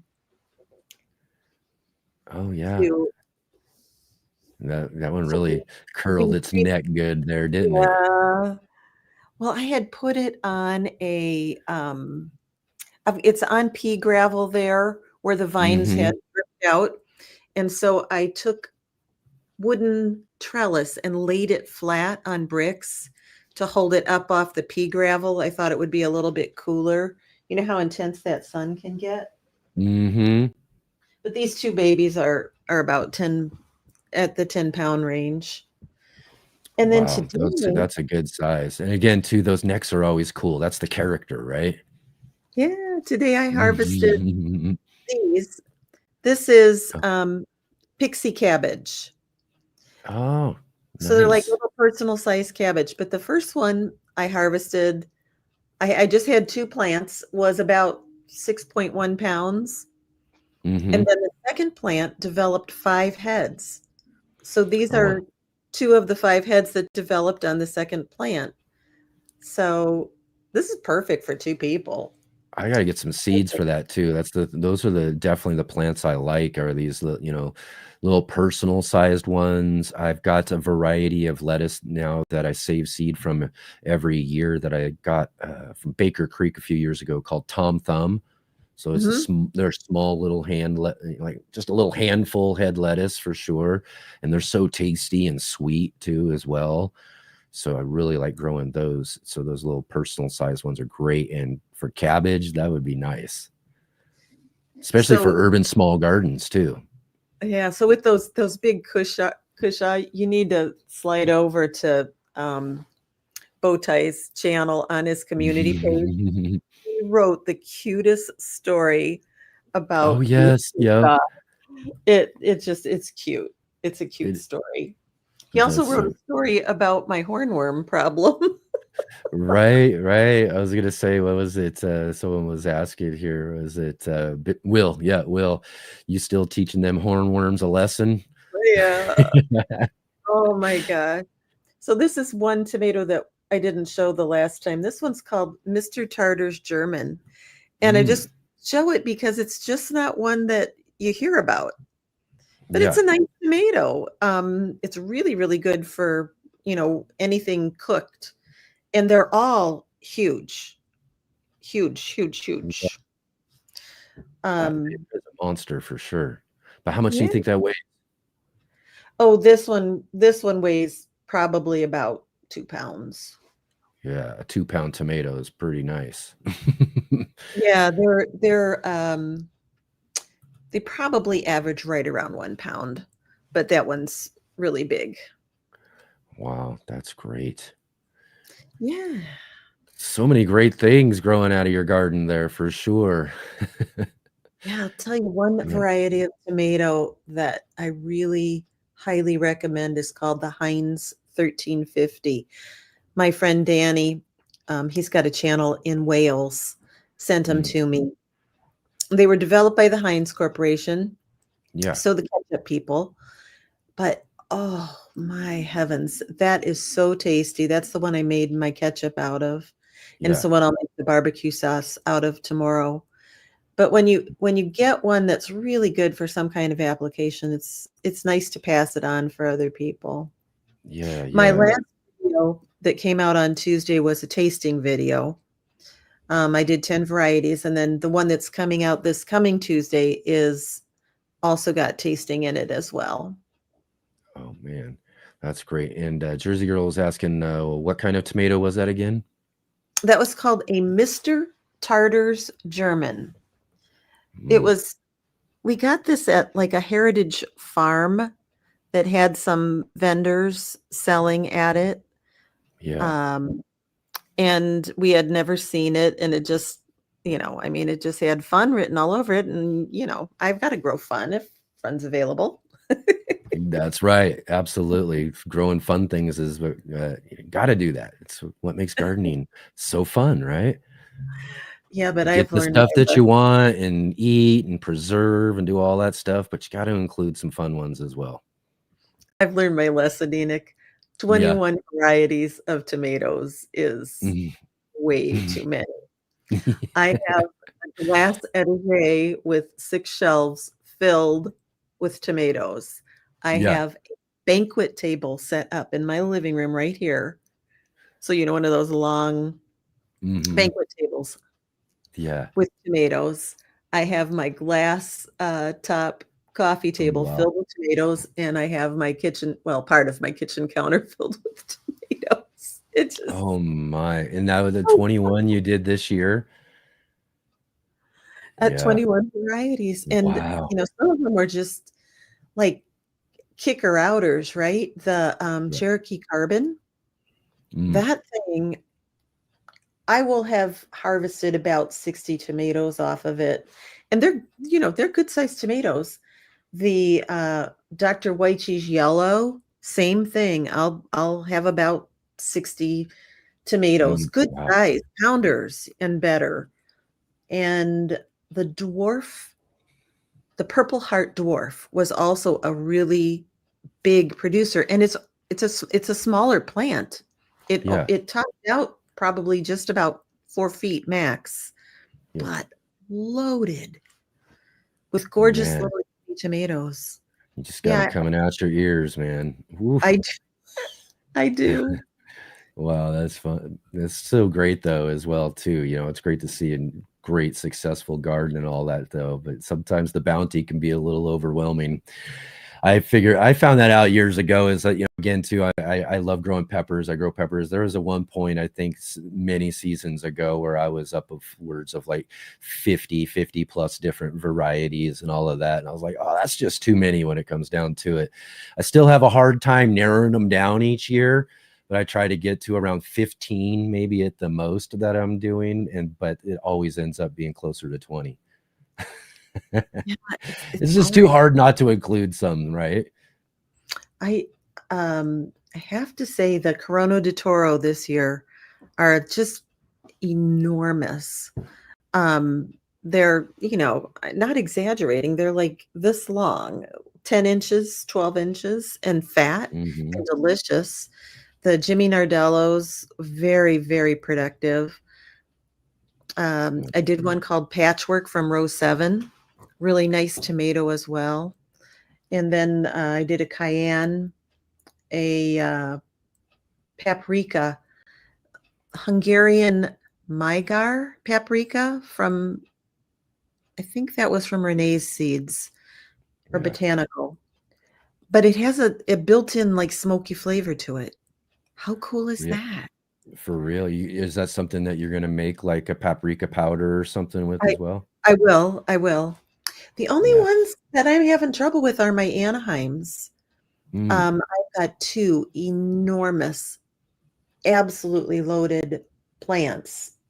They must just have had too much nitrogen or something, but they are loaded with peppers, and we've been in the 40s at night now. I covered last night and I'll cover for Yeah. the next 2 nights. But Yeah. I don't know if I'm going to get those to fruition or not.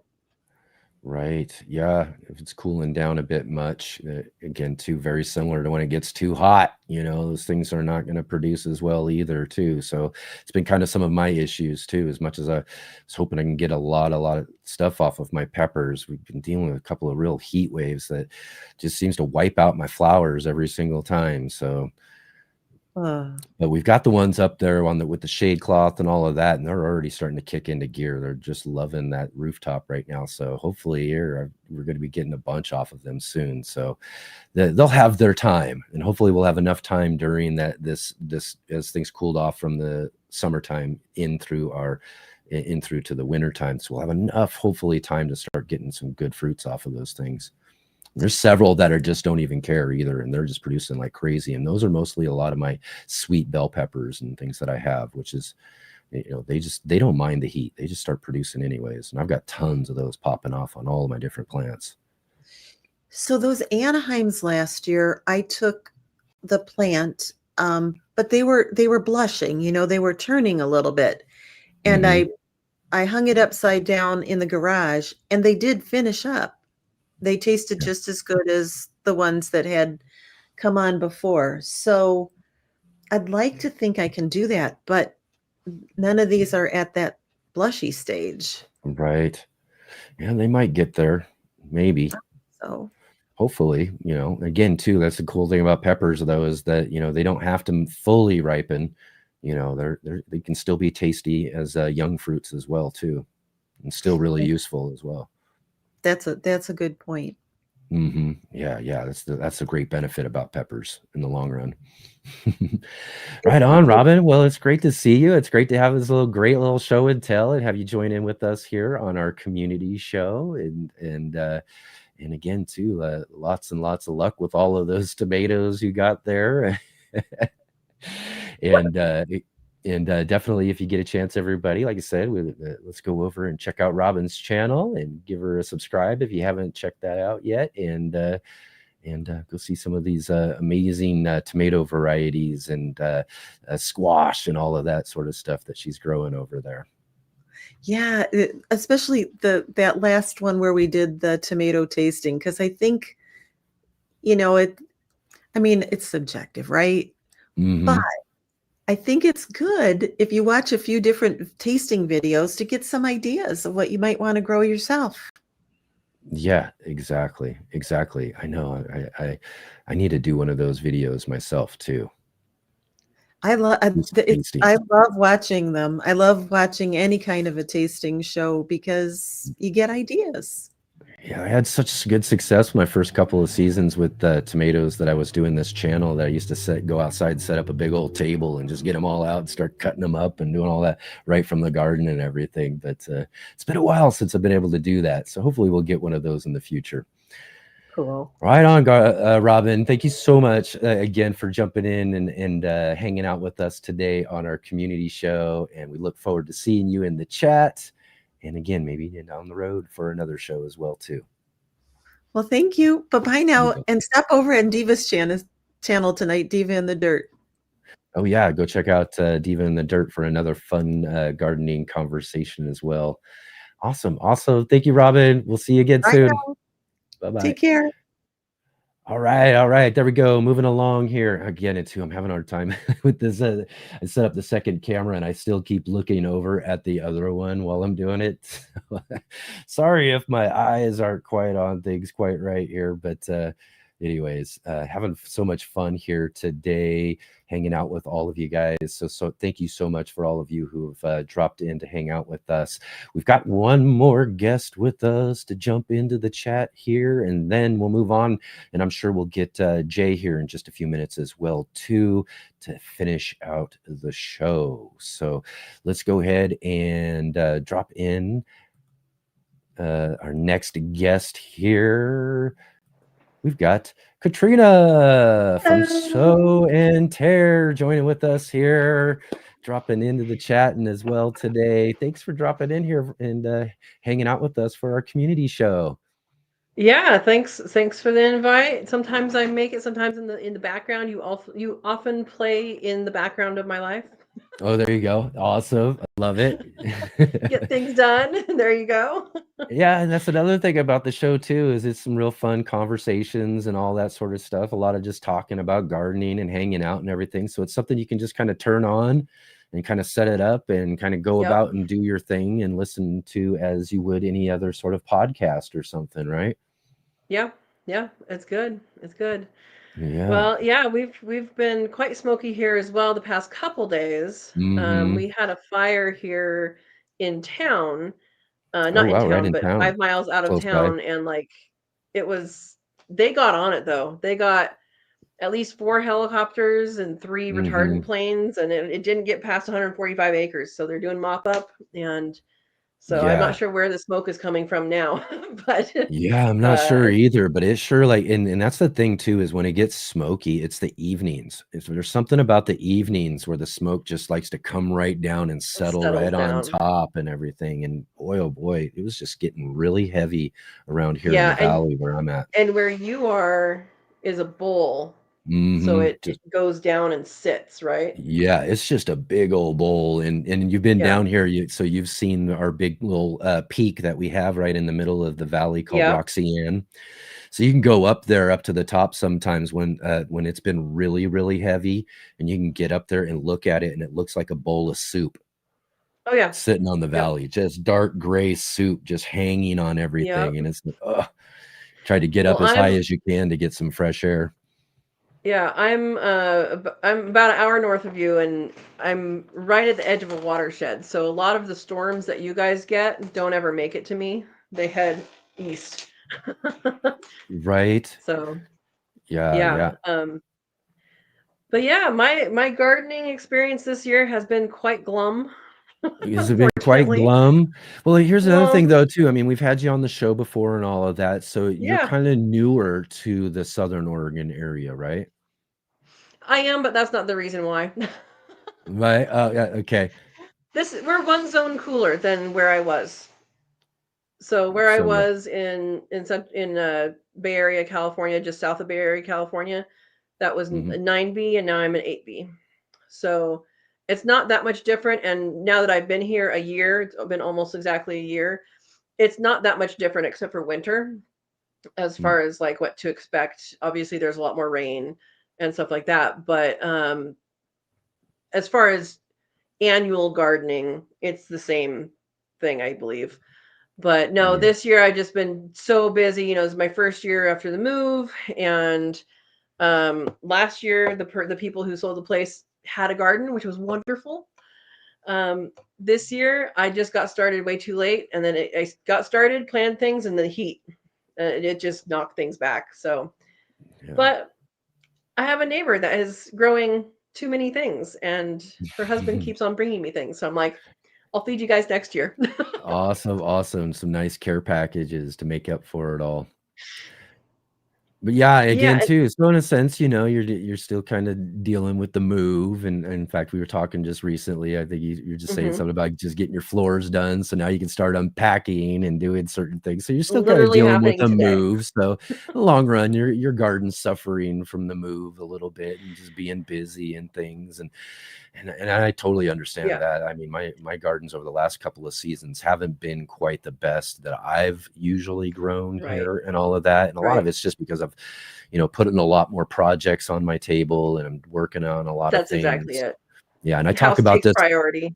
Yeah. Yeah, and I kinda talk about this in my upcoming, little garden tours. I take people and show people what I do have growing on, but a Mhm. lot of it, again, too, and I mentioned this earlier in the season too, is just not setting such high expectations. Because I did that Yeah. the last year or so, and I was just like, "Well, no, we're gonna do this and get all this other stuff done," you know what I mean? I was just really setting too high of expectations on Yeah. myself, and I was failing harder at that point. So I was just like, "You know what? Let's Exactly. not put those expectations out there. Let's just do what we can do. Let's just cut things down a little bit." And then, I found things are working Yeah. out a lot better that way, and I think I'll feel a little bit more comfortable as I start adding things on in the next couple of Exactly. seasons. Add one thing at a time. Yeah. So one of the things that is good now is I have water to the garden and to the animals. I didn't have that before. And Mhm. parting water, or even just having a hose run across that you have to unhook every time you want to drive past, it, Yeah. it takes an unnecessary amount of time. And so having the water undergrounded, and I have the phosphorus, Yeah. hydrants or faucets, and then I have that with the animals too. It saves so much time. So that's step number one is infrastructure, and I'm in that right now. Another thing is there's a little garden here that was Yeah. here. The fence is about to fall down.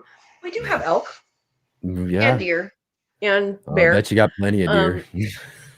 There's 8 deer that come to the apple tree every day. That's the good thing about, even though I don't have a garden this year, Mhm. there's apple trees, there's pear trees, there's cherry plums, those little tiny ones. Yeah. And there were cherries. And then you have the blackberries, and there's tons of stuff to forage here. Because I have some natural land. And so that's nice that I have something fresh, even though I don't have the typical garden. Yeah. But yeah, next thing up for my garden, next thing up is actually fence building. Yes. Because I'm going to expand that area, and for those that have watched, I'm now on almost 70 acres. Most of it's forested, wooded, but Mhm. and I have a small garden here, but it's going to be bigger. And then I plan on doing a food forest. It literally in the forest, clearing out some of the trees and doing that. So that's in the future. But Yeah. then I have on my channel Sow and Tear about 3.5 years of urban gardening videos. Yeah. And so that's I know this channel is mostly geared toward that, and so I encourage you guys to go and look at my last garden tour. You just type in tour in the search thing, and you can see just how much you can do. I mean, he's doing a lot. You're doing a lot. But yeah, I had a 7,000 square foot lot and over 50 That's fruit trees, wow. a pond that I dug, garden space, rabbits for meat, quail for meat and eggs, and my 3 pet chickens that poop breakfast. So Yeah. you can do a lot with a very Yeah. little amount of space. And so now I'm planning on doing the same thing here, just not quite as squished. Right, right.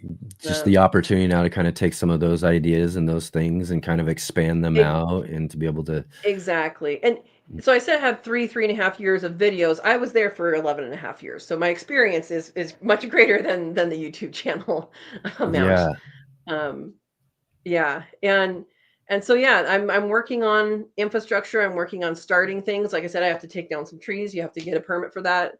mhm, It's free permit, but you still got to do it and find yeah, someone to do the trees by the house and the power lines because I'll do the other ones. But right, right, yeah, let some professional take care of those ones, right? yeah, yeah, and then I want to put up a high tunnel. And that my plan for that is mostly, I mean, I might do some tomatoes type things, like just do like 2 to extend the season or something like that.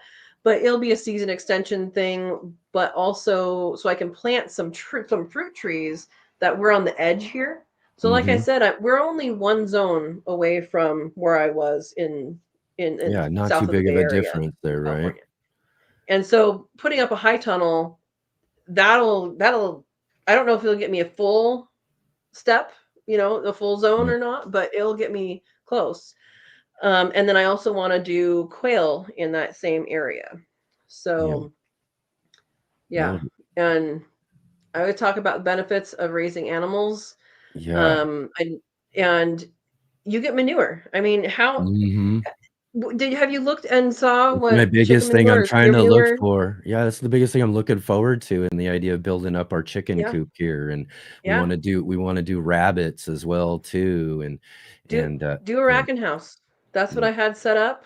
A yeah. racking house, so it's rabbits over chickens, and Yeah, yeah, on that's deep litter, it mhm. works. That is And you'll so pull cool. out so much compost out of there. You'll never Yeah, buy compost again. That's the thing. Yeah, exactly. And trying to just create the most regenerative type of situation we can within our space, and be Yeah. utilizing the things that we're able to produce out of our own spaces that can then help us grow our gardens and all of that. And being able to have like a small chicken coop or as Hmm. well, like you're talking about, being able to do chickens and rabbits together and all of that for If you do a any part, small space urban garden, you're gonna get a ton, plenty to do. Or at least yeah, that, I mean, don't have the experience yet, but at least that's exactly what I'm figuring and hear from yeah. everybody else, And the thing is, like, so a lot of people don't want to, like, I raise meat rabbits. You don't have to raise meat rabbits. You can raise meat rabbits as not meat. In fact, Mhm. if you know someone that is retiring their rabbits, people retire their rabbits at different, their breeders at different ways. But it's, you may ask for an older rabbit for someone. Hey, do you have, when are you retiring Mhm. your rabbits? Okay, I'll take your retired rabbit. And hopefully, like, I treat mine like pets. They get Mhm. massages every day and all, little pets and stuff. Yeah. They come to their name and all that. You don't have to eat them. Right. They can just be manure makers for you, and then Yep. you're out there anyway because you're handling them and all that. But if you have chickens, if especially if you're in an urban setting, if you have chickens, there's no reason not to have rabbits unless you're like allergic to them, because you can have them above the chickens and Mhm. have deep litter, Yeah. and you don't have to deal with their poo. So Mhm. I also say, if you have rabbits and can have chickens, put chickens under the rabbits, because then you won't have to deal with their poo until it's compost. Yes, exactly. Less work. Exactly. And I just love that idea too. I'm sure chickens got to be wondering every now and then, getting plunked in the head all the time, They right? learn really quickly. The quail do too, except for one quail always got peed on. I'm like, oh my gosh, lady, you need to move. Oh Most my of them gosh. learn quickly. It- And then they stay out of it. Um, but yeah, chickens scratch through. They're gonna make better compost than you are. I mean, how yeah. often do you have a compost? I've not had a compost pile in years because I've had chickens. Yeah. And how if you have a compost pile, you have the 3 bin system. Yep. Well, instead of having that, why don't you just put chickens on it? And then you don't Right. have to do anything because they're going to turn it for you. Yeah, and that's a huge part of the whole project and things that we're doing because again, I got new ownership, I got new people, and Right. they're young couple who are wanting to and are growing their own gardens. They did a fantastic job with their garden this year, and we're expanding and working on that. But a big part of that is that working together. We're gonna put in these chickens and all of that, but is to get a good 2-3 stage Yeah. hot composting system, because that's not something I've done. I've done more of like just seasonal composting, where we'll just have a Yeah. pile and things will just And pile up and hang out until the next season, and then I'll filter out what I need right. out of it, and then we'll start over again that season until Hmm. the next, that sort of thing. But I've always wanted to get some compost and be able to get that stuff done and ready within a more timely manner, just Oh, 'cause that's it's what I'm much concerned quicker doing hot. because the chickens are always doing it. They're always Mhm. doing it. What are you doing? Even if you do it every day, even if you do it twice a day, you're not doing it as much as the chickens. Yeah. And if you have a large amount, let's say 18 to 24 inches is probably what I would consider deep litter.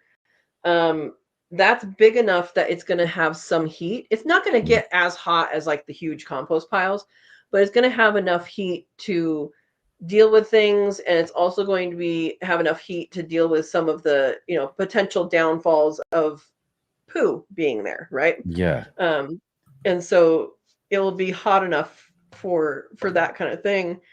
And I mean, yeah, you just compost under them.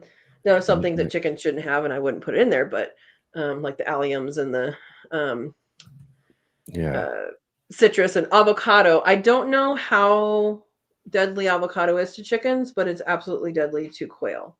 Oh, I know really? 2 people that lost quail to it. It causes them heart attack. Hmm. So Wow. I That's crazy. That's don't test it something. on your chickens. Yeah. What are you Jersey doing with Girls leftover was avocado mentioning anyway? too is that she says chickens also get sick easily.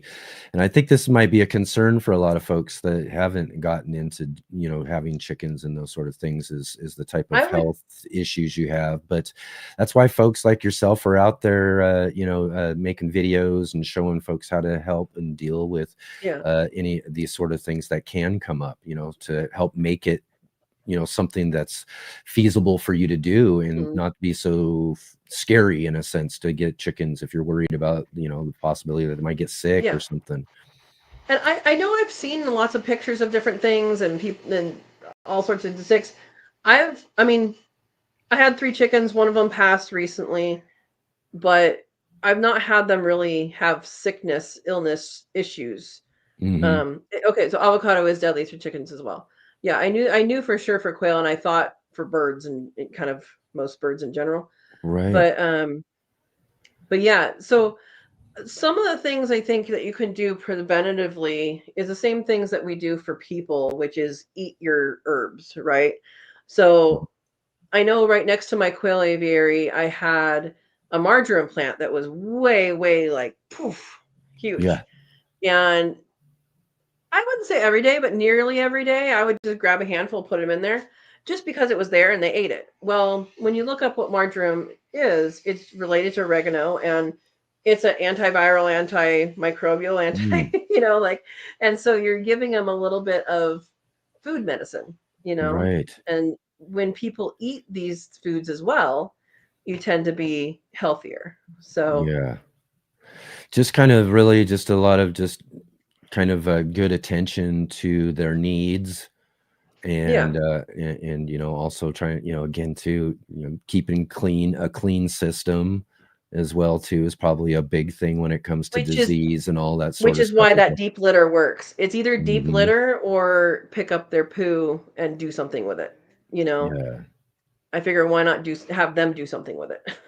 Yeah. Yeah, Yeah. that's for sure. That's for sure something that people do is they over sanitize and then nothing is there to break down things. Hmm. Um, or they don't do anything. It's just dirt and poo. So, manure. Sorry, I'm using untechnical terms. Right. Um, But having that deep litter, that's why I'm such a I mean, I think that that's the best thing in the world because it's a literally them living on a compost pile and it's Yeah. healthy for them. So, Yeah. yeah, Yeah. Yeah. poo. Exactly. Yep. And yeah, Yeah. they're out just devouring and help all sorts of stuff and everything too, Oh, yeah. so that compost pile is really great. Help Yeah. and also helps keep down any sort of like pest issues in some ways as well Yep. too, because that's one thing I've been like thinking about. The idea is I got so many different little things in my alleyway and everything, but we also got a kind of a cool little secluded alleyway, so it'd be kind of fun to just kind of Mhm. have them out and running around. I have a neighbor who lives actually just down the street, and her chickens are all over the place. Sometimes when I'm driving by, I'd be like, okay, come on, honk, honk, move over, get out of the street, Right. that sort of Right. thing and everything. So, Why did the chicken cross the road? yeah, exactly. Right. Oh man. Yeah, But no. yeah, I can't wait. And same with my neighbors too. I think that's the Yeah. next big project we want to get working on is getting our chickens in and all of that too. Yeah, I mean, I'm just so excited about poo and it's silly and that's It's, fine.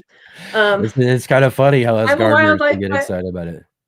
I'm a wildlife biologist, and I also did some diet analysis for carnivore scat, so it more goes a little further. Right. Um, Excellent. but I mean, so with chickens, they do the job. You don't have to deal with it or anything. But like for quail, and I do have a course. I guess it's okay to say. Hopefully, Yeah, yeah, I have a absolutely. I have a That's what course these called shows are Raising. great for is to like, get out and Yeah, promote stuff and promote yourself and talk about what you've got growing on. That's exactly that's why we awesome. like to do this show. I appreciate it. Mhm. Um, yeah, so I have a course on my website, soandterra.com, that's for raising quail in aviaries. Yeah. And it's $25. It's super inexpensive, especially for the amount of time it took to do. Yeah, yeah. um, but it goes through all the stuff for quail. And quail are a little bit more needy than chickens because they only scratch about that much. And yeah, Yeah. they'll dig a hole and sit in it, but they're not going to do that throughout the substrate. And so you Right. have to be the chicken and turn it for them. Yeah. But other than that, you can do the exact same setting, just you have to be the chicken. But what's really neat is I actually kept track of these. I at my old place I had 2 aviaries. They were both about 7 by 10, so about 70 square feet. Yeah. And out of those 2 aviaries, I got 80 50-pound feed bags. I don't know if they were 50 pounds, but it's 50-pound feed bags, you know? Mm-hmm. I got 80 feed bags of compost out of those 2. Wow. That's a lot. That is a lot. That's a lot. You gotta, that'd be enough. You probably got to share some then. I did. I did. But that just gives you an idea of, and that was sifted, finished, Mhm. ready to go. And so that gives you some idea about when you have animals with, 70 square feet is not a lot. So 40 bags of compost for 70 square feet. Mhm. You can find 70 square feet if that's Yeah. going to be the result, and you get eggs, Yeah. Same thing for chickens if you have a few chickens in there, and rabbits or whatever. So anyway, I want to encourage you guys to check that out. And then Definitely. also, yeah, I'm sure just we've got a link in. I'm sure Jay's put a link into the chat there as awesome. well Thank you. for your channel and Thank all you, of that Jay. as well. And again, like everybody else, let's all make sure we go over and give our guests today a little visit on their channels. Go find one of their recent videos or posts or something like that, and go and let them know that you saw them here on the Let's Get Growing show. And yeah, definitely thank you so much for popping on and hanging out with us today. It was just so wonderful to have you here and to get to see you Thank again. you. And yeah, we'll have to make sure we get put together maybe another roundtable sometime down the road and get you back on That'd be again good. too. That was really fun to hang out with you the last time you were on too. So yeah, I enjoyed it. Absolutely. So right on, Katrina. Thank you so Good stuff. much. Thank And you. You betcha. And again, everybody go and check out Katrina over at Sow and Tear. Right on. We're going to take a real quick break here, and then we'll come right back here, finish up the show with our good friend, Jay Dixon. Hi, my name is Charles Malky, biologist and plant expert with Ivory Organics, where we grow cool plants, and author, Saving the World with the Home Garden. Ivory Organic 3-in-1 Plant Guard has 7 natural oils that protect your plants, not just from the summer heat, as well as winter cold, but also protects your plants from damaging insects and rodents. The oils in the product include castor, cinnamon, clove, garlic, peppermint, rosemary, and spearmint. These oils are natural insect and rodent repellent oils, which are encapsulated by the base powder, offering your plants months of protection at a time. 1 application per year will suffice for protection against damaging summer sunburn and winter sun scald, but if the target is pests, application as much as 2 to 3 times a year may be necessary.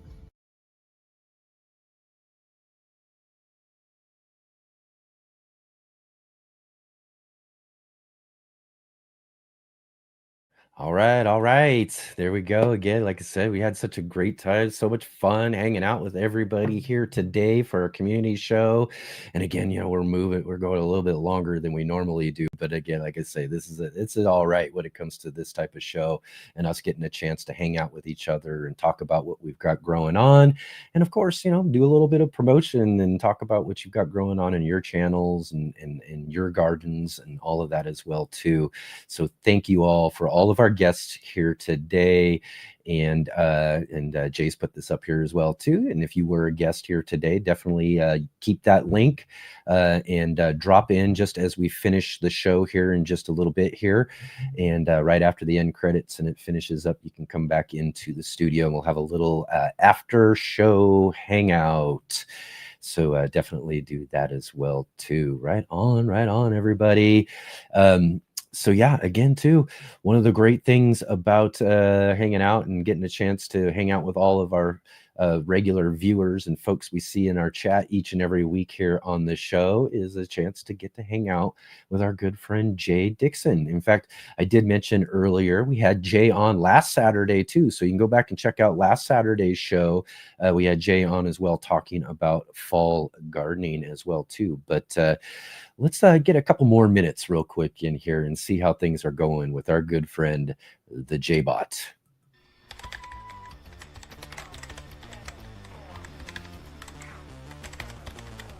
The J-Bot. All right, here we are. Jay, how you doing today? Doing great. Doing great. Awesome. What a great show today, huh? Again, it's just so much fun.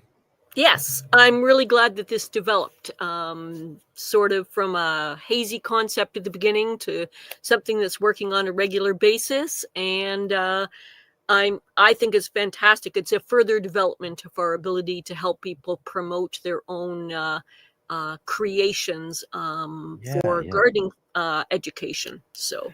Yeah, you know, and of course we do get a lot of the gardening channels and all that sort of stuff, and we can promote and talk about what you got growing on there as well. And again, like Hot Potato too, coming on and offering a giveaway. You go over and check out his video, and you possibly win a nice little basket of dragon fruit as well too. So those sort of things are really fun. But you know, as well, the folks who are just in the chat, even if you don't have a channel too, as well, you know, this is a great opportunity just to kind of hang out and let folks get to know who you are, you know, that we get to see each and every week in our conversation. Yes. Actually, how I wound up spending my time this week is basically the stuff that I talked about in that show that I was in. I talked about planting stuff for fall gardening and then implemented it. So did I implement it in a terribly organized, or did I do it in the chaotic hippie way? Let you guys decide which way was likely done. But the point is, seeds are not in packets. They are in contact with soil and are regularly receiving sun and water, which is the main elements that gives them a chance. And yeah, I'm again a chaotic hippie gardener, so things are somewhat labeled and somewhat placed. But the key thing is I've got some stuff in what you might call the shoulder season of end of summer, moving into early fall. I'm kind of working on mid-fall, and then I'm just about to put some stuff in that I would call late fall stuff, meaning things that can take not only a light frost, but maybe a heavier frost and potentially be okay. Bit of a chancer in this area, but hey, they're sitting in packets. Sitting in packets, they have a limited life. I'm giving them a chance in the soil. And hey, if it doesn't work out, I learned a few things. That's right. Exactly. And again, too, there's nothing wrong with trying a few garden experiments, and especially when it comes to doing just a little bit of like a season extension, or, you know, just kind of, you know, just taking a chance when it comes to that, you know, those colder temperatures coming in a little bit colder than you were thinking.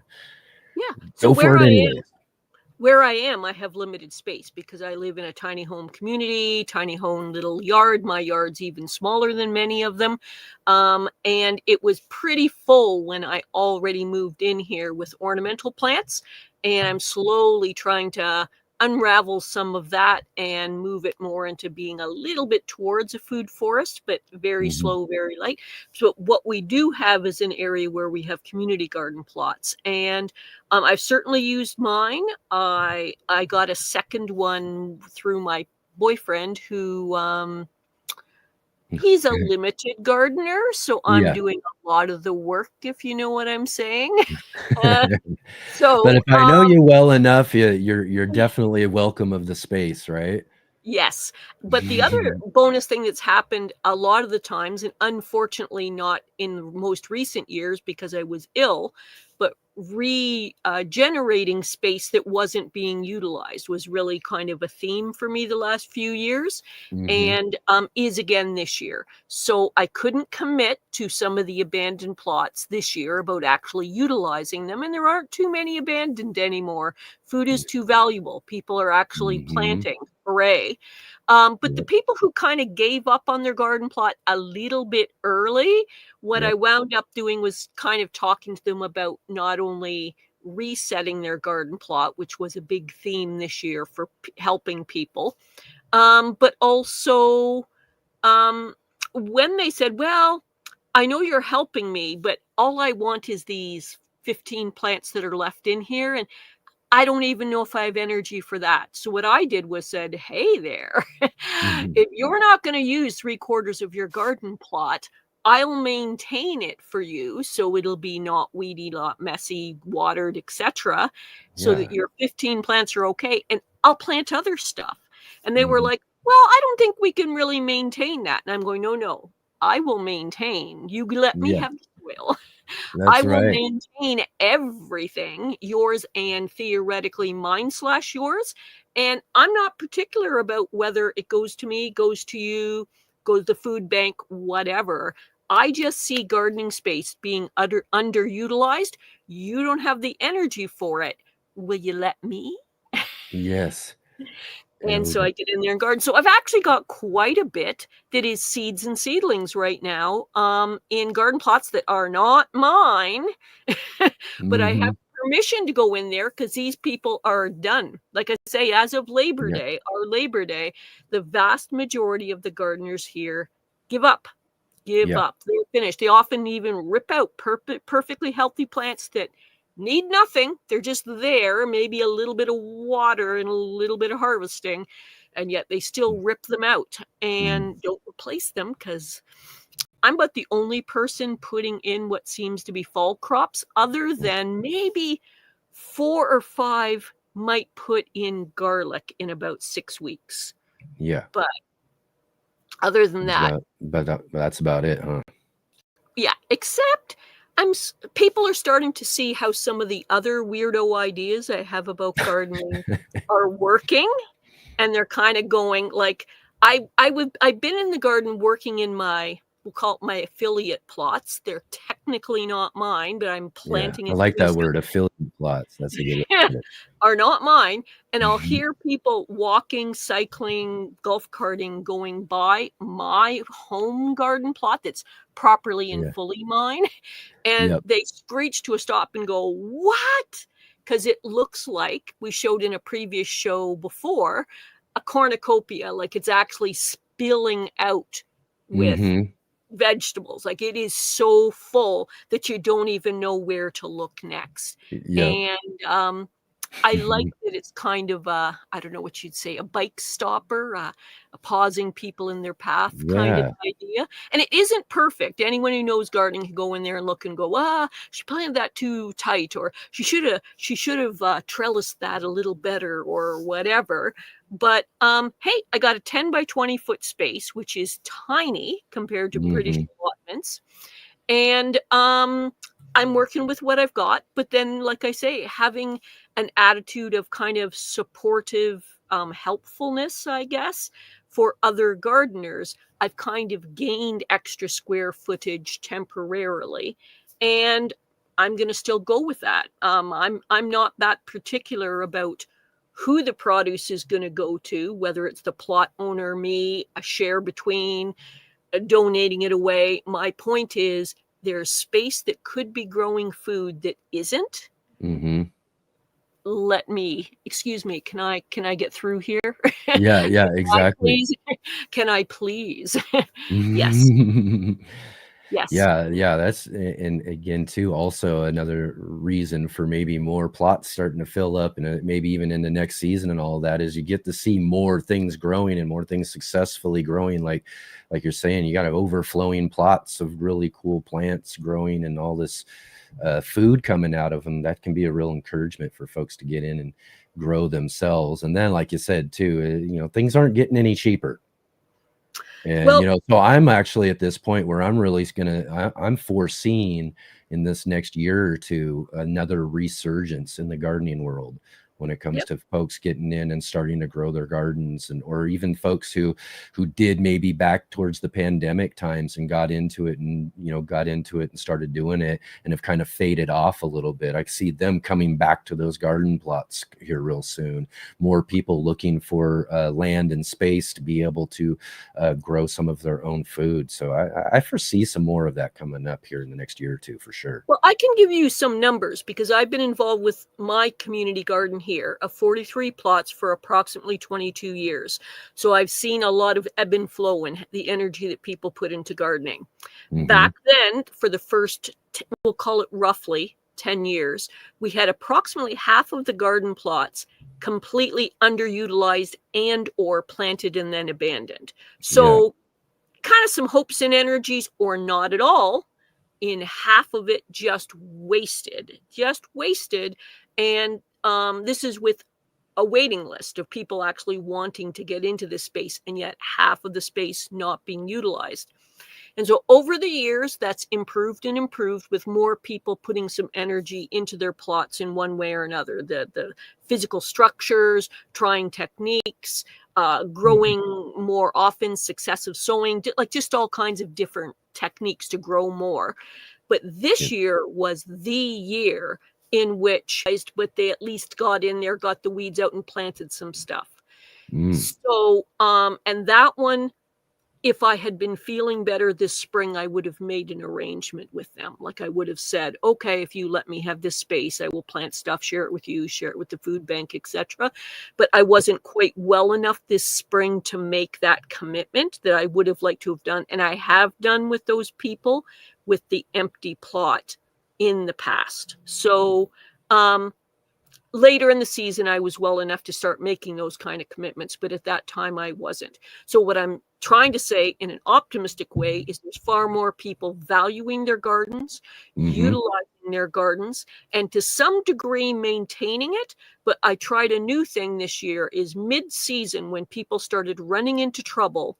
I said, hey, it seems like your garden's overwhelming you.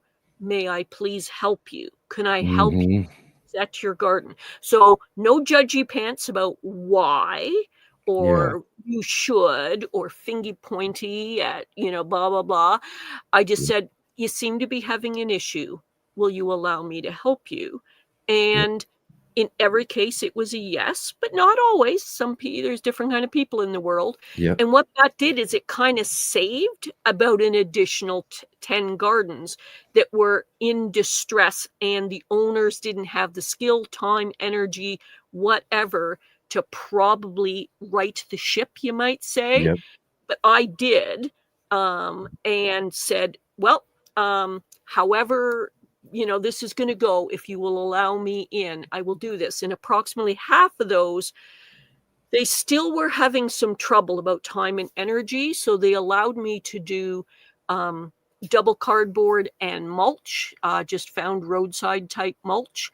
And that made it so that the amount of weeding and watering was about 10% of what it had been.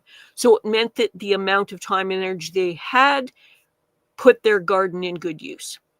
So I've discussed this before. I'm saying it again. It's just that it was sort of like a really dominant theme in my time and energy this summer, and something I quite frankly feel most proud of, because essentially we don't have abandoned gardens here. We have one single one that was left fallow all season and one that was semi-abandoned, and they were people that were difficult to help. And it happens though too. I have, but difficult to help, I guess, is the best way. Not that you're not trying, but Well, there's all kinds of people in the world, and it might even be a me thing, like my kind of energy, the fact that I'm bubbly and chatty might be the kind of energy they don't like to be around. And so it didn't happen for whatever reason, and that's fine. I was already exhausted and busy, so it's true. It's true. Even myself, man, I could definitely tell I'm not everybody's cup of tea either too sometimes. So, just kind of the way it is, But again, I really like that idea, especially in that, in that community gardening setting and all of that, because it's encouraging to others, especially those around who are trying and working and doing things, to see what can be done in that sort of sense as well. And it's also helpful in the sense of extending space and that sort of stuff for gardeners who need more space. It's something I've also said, though, too, and another way of looking at it is for those who have, like, really, I mean, there are folks who don't really have very good spaces at all in a lot of urban settings. You could have a total south-facing apartment somewhere that just isn't giving you anything. There might not be space around that area that you could really do. But I know, and I've encouraged folks as well, too, that you've got neighbors who've got backyards or other sorts of things where, and even neighbors who possibly have a garden that they don't maintain as well, or they're not doing and keeping up as well, that you can find those opportunities right in your own neighborhood to go around to your neighbors and say, hey, you know what, if you got some space, I'll grow and garden in it, and we can share in the, in the production of that garden, and gives you a chance to garden and grow and get some things for yourself. But then it also helps encourage and work with other folks around in your neighborhood to help them get a better garden, get something out of it, and then again, just kind of encourage that overall community when it comes down to it. Yeah. I'm just going to make at least one comment that comes to mind regarding my gardens. I do see that we are running quite late. Oh, so yeah. Oh, I know. I mean, yeah. The danger of me chatting and how long it can go. But that's the problem with some of these shows sometimes, is I'm the same way, Jay. We both know this, is I'm a talker, and I'll just keep on talking all day. We'd run into way too long of shows for sure. But these community shows are okay. I don't mind them too much. The irony for some of you in the audience is now, I'm kind of the helper, sharing gardening information type. I tried about 10 years ago to try to help people in the veggie gardens when they were about to make some mistakes or were having difficulty or whatever. I kind of ambled up and said in a puppyish way, hey, would you let me help you with this? There's going to be a difficulty. And the thing is, even at that time, I had decades of gardening, had run an urban farm as the assistant manager, had run a landscaping business and all that kind of stuff. So, and you guys can see I'm kind of a little bit of a researcher, data searcher kind of person. So I wasn't giving them crazy advice. I was giving them well-founded, well-meaning gardening advice so that life would be less difficult for them about the results with their garden. And I always got the side eye of like, we didn't ask you, who are you and why are you trying to give me advice?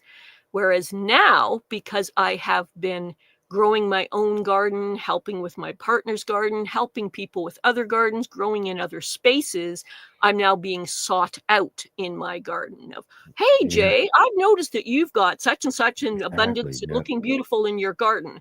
How would I do something like that in my garden? And I'm like, yeah, only took 10 years. Only took 10 years.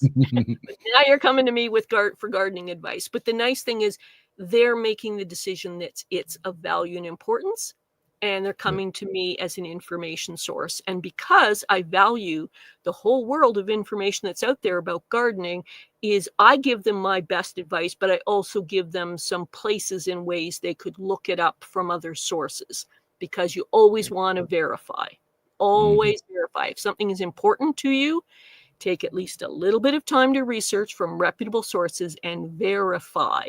Because in gardening, sometimes if you make mistakes, they're a learning experience, but you lost the season on that thing. So you can get ahead of it, man. Even 5 minutes to verify before you do something crucial in your garden and then potentially lose the season. Don't realize till 8 or 10 weeks later that, mistake there. But always learn, always learn. That's right. If we're not making mistakes, we're not trying, That's right. Well, that's right.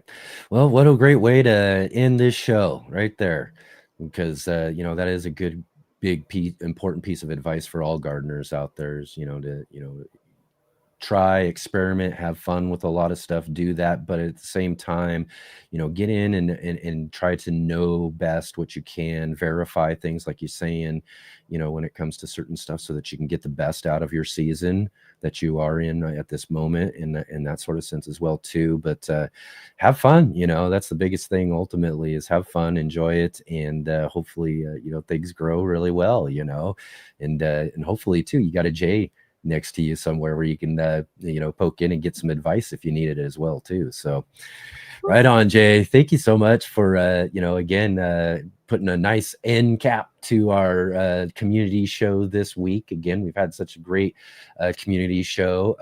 One of the other things I'll say too before we go is, as we've talked about before, is this whole community show started with our Halloween hangout show. And so I think it's time we maybe start getting to promote ahead towards that, because I can't believe October is already next month. This is not too far away. So each and every year we do a fun Halloween hangout, in the evening for an evening show, which is how all this community show started. So let's be a similar type of thing. We'll hang out, watch the old 1960s version of the Little Shop of Horrors, and then we'll do a little hangout and all of that. And then for those who want to continue to hang out and watch a cool theatrical version of the Little Shop of Horrors as well too, while we hang out and hand out all of our treats to the neighborhood kids that are coming through and all of that. And also one more time too, a good teaser too, to go back and check out last Saturday's show as well too, because that's how Jay was hanging out with us in costume, handing out treats for an early Halloween celebration. But I was going to say too, we got to really kind of get ahead of this as well too, and promote the idea of doing maybe a little bit of a costume contest or something like that for our hangout on Halloween too. Yes, I don't think I can outdo that little kid who showed up at your door as Audrey too. I know. Oh my gosh, that was so great. That was so great. So I can't believe that. So how timely.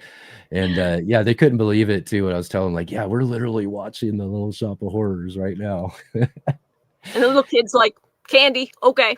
Yep. Oh yeah, for sure. Right. It was so cute. And I was just talking with my daughter too. I was like, that's got to be one of Layla's costumes coming up as well too in the next few years of Halloween for her as well, for my granddaughter. So yes. Just on that note, since some people were in the audience for that thing, I've got to do some final counts based on the stuff that I had, but I set up 4 stations because I knew I was going to have a lot of kids. So I had 4 stations with a sort of stuff that they kind of churn through, a whole bunch of choices: food, non-food, nutritious, not nutritious, just all kinds of stuff, craft stuff, like just stuff. And the neighbor down the road said that when the kids turned the corner from my place down the street 4 or 5 houses down, they could hear the kids excitedly yelling to each other and gabbling, saying, that lady's got the greatest stuff. She's got the best place in the whole village. This is fantastic. And they were like, ruined us. You ruined us. They were like, oh, bag of chips. Thanks. Okay, moving on. You know what I mean?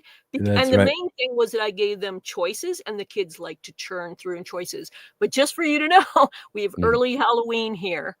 I had approximately 180 kids, 180, not 80, not 18, 180. That's quite a bit. Wow. And you can imagine what kind of blur it was for me, because I was 50% trying to manage that, okay, and 50% in the back of my driveway trying to live stream for you as a guest. So sorry if some of the quality or there was issues for people. I haven't rewatched that show yet. I really did my absolute best to try to have both happening. I'm not normally quite that chaotic, but I was greedy and wanted both. I wanted the kids to have their Halloween, and I still wanted to be able to be available for you as a guest. So I am hoping for some of you, even if you just take a window box and put some of the fall things that we recommended, or look up the stuff that's listed as your garden zone in your area with your frost dates about potential cool weather or cold weather plants, you can still direct sow, and you can still put seed starts in, seedling starts, and Enoch did a video about that as well. So, Yeah. as we wrap up, I'm just going to remind people that there are other future shows. I don't know what kind of promotion Enid's going to do, but absolutely look in our lives, because there's about 4 or 5 shows in the rotation that are coming up in the next 30 days or so. Yeah, lots of great fun stuff. Hopefully, as we get this stuff all right back in gear and rolling like we need to, I do got some announcements and things that we got to talk about here in just a moment. But again, thank you, Jay, for being here again and helping us finish up this community show. Just another wonderful show here. And we look forward to, of course, seeing you anytime on the show, but definitely this next time around. Okay, thanks, everybody. You betcha. All right. Thank you, Jay.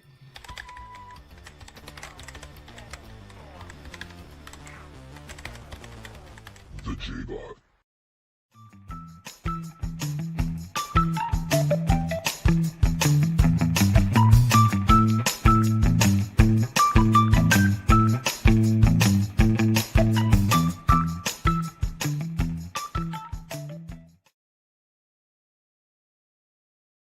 All right, everybody. Excellent. I think it's about time to wind this show down. We really worked our way into that second hour today, but I've had so much fun hanging out with all of you guys. I could do it all day long. It would be really fun sometime to maybe even attempt one of those things, but I'm sure we'll have some more fun with some of these community shows coming up here again in the future. We'll definitely try to work those into the calendar, as often as we possibly can throughout the growing season, because again, it's just really great to be able to hang out with all of you. We have such a great growing community here. So again, thank you all who have shown up and participated today. And again, I'll remind you, for those who are guests today, to take that link if you can and drop back into our chat here as I finish up the show. And when it's over, we'll pop in and have a little quick chat with everybody as a group. So right on, everyone. Thank you so much again for participating today. And as I mentioned, too, we got some things to talk about here. Of course, I mentioned just a little bit earlier that we do have some videos and live streams coming up this Tuesday. I'm going to put out our newest garden journal video, a summer garden tour, to kind of take a look around and check out all the different things that we've got growing on here at the garden. So it gives you guys a good chance to see what I've got growing on. And as we've seen today, a lot of what everybody else has growing on, that'll give you a great opportunity to do that. And then also on Thursday, I've got a premiere already set up for a video I shot a while back ago, but I wanted to make sure we got it out for everybody to see. We got a good visit down in California with the Fig Hunter at their Fig Hunter property with all of their 1,000+ fig varieties and all of that. But this is a really great video. You get a chance to check out and see all of the different figs and the different things that they've got growing on there. And then this next Saturday, we're going to be at the Fig Hunters Fig Fest down in Northern California. We're going to go and try to attempt our very first live show from on location at this event, and hopefully it'll all go well. And again, this will be kind of a test for us all. But the one thing I do have to mention, I didn't earlier, but I do have to mention for everybody, is that we will be on a little bit later than we normally are for that.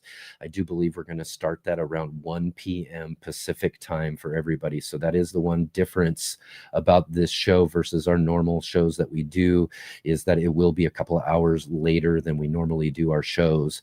And hopefully it goes well and everything. We'll have plenty of people to talk to and all of that right live from the Fig Fest down in Northern California. So definitely be sure to come and check that out this next Saturday on the show. And also, too, we want to talk about tomorrow's show. Tomorrow on the show, we got our friend Dr. Jeff joining with us again tomorrow. Dr. Jeff will be here to join with us and talk all about gardening as medicine. So we'll have Dr. Jeff back with us here, and we're going to try to focus our discussion around utilizing your garden for exercise. And it's one of the fun things that we're working on doing here is having Dr. Jeff join in with us kind of regularly so that we can kind of do a little focused discussion on different ways that you can utilize your garden as medicine. And exercise is great medicine as well too. So we'll talk all about that with Dr. Jeff on the show tomorrow. So definitely look forward to that. And I will give everybody a heads up again too for when it comes to next Sunday. Next Sunday is the second Sunday of the month, and we usually have our good friend Gardner Scott on with us for an Ask Gardner Scott Q&A show, where you can ask him all of your gardening questions and all of that. But Gardner Scott's granddaughter's birthday just so happens to align right with that show. So Gardner Scott's not going to be with us next Sunday. I'm going to try to see what I can do about maybe possibly showing up or doing something like that, but it could possibly be one of those weekends where we're not here on both Saturday and Sunday, because I will be traveling from California, back and forth from Northern California to here as well too. So I might take the opportunity to drop in and see some folks and do some things while I'm traveling as well too. I will let you guys know here real quick here, maybe with a community post as well about exactly what we'll be doing with that next Sunday's show.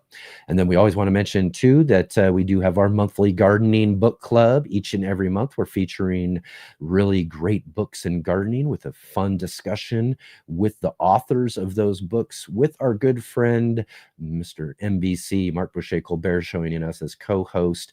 And for this month we're doing 2 books. We're doing a back to school monthly gardening book club, and we're focusing on gardening and education and children's gardening books. So this third Sunday of the month, we will be joined with Marcus Bridgewater to talk about his new book, See Marcus Grow. And it'll be great to have him back on the show and to talk all about this fun book that he wrote for kids. And I just love this book. It's it's so appropriate in a sense right now for me and in my time, as I've got my granddaughter as well, and his book's all about little Marcus hanging out with his grandmother in her garden and learning about the love of gardening through her love of gardening as well too. So just such a great story. We really look forward to seeing Marcus on the third Sunday of the month. And then we're going to do on the fourth Sunday of the month, we're going to feature our second kids gardening book with Dr. Vikram Baliga joining with us with his book, Plants to the Rescue. So again, another great conversation with another great gardening and agricultural educator. Dr. Baliga is also a professor over at Texas Tech, and he teaches folks all about growing there at Texas Tech as well too. So we'll be able to have a great conversation with him about not only gardening and education with younger kids, but also kids that are growing and getting higher education as well too, and all the different fun careers and different things that there are in growing. So again, you want to check out those conversations coming up here on the Let's Get Growing show. And again, everybody, it's just been so fun to hang out with all of you. And if you can, before we head out today, or actually, one more thing too, I gotta be keeping an eye out for this sort of these sort of things, but I do want to mention here too, thank you so much, Texas Organic TV. I'm sorry I didn't get to this super chat that you dropped in a little bit earlier. Thank you so much for your contribution to the show. And I also want to mention to everybody else as well too that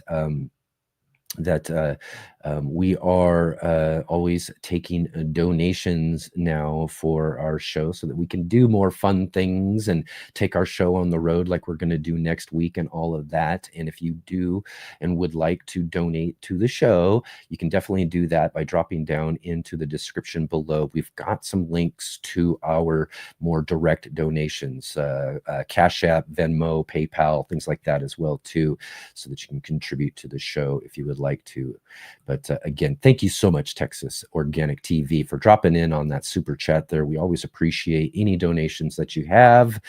And of course, if you don't, we really appreciate all of the free and awesome, cool things that you can do for the show here just by clicking the thumbs up, like we do, and say each and every show, click that thumbs up, and click the subscribe button, hit the bell notification to be notified of all of our upcoming shows, sharing with all your friends, and dropping into our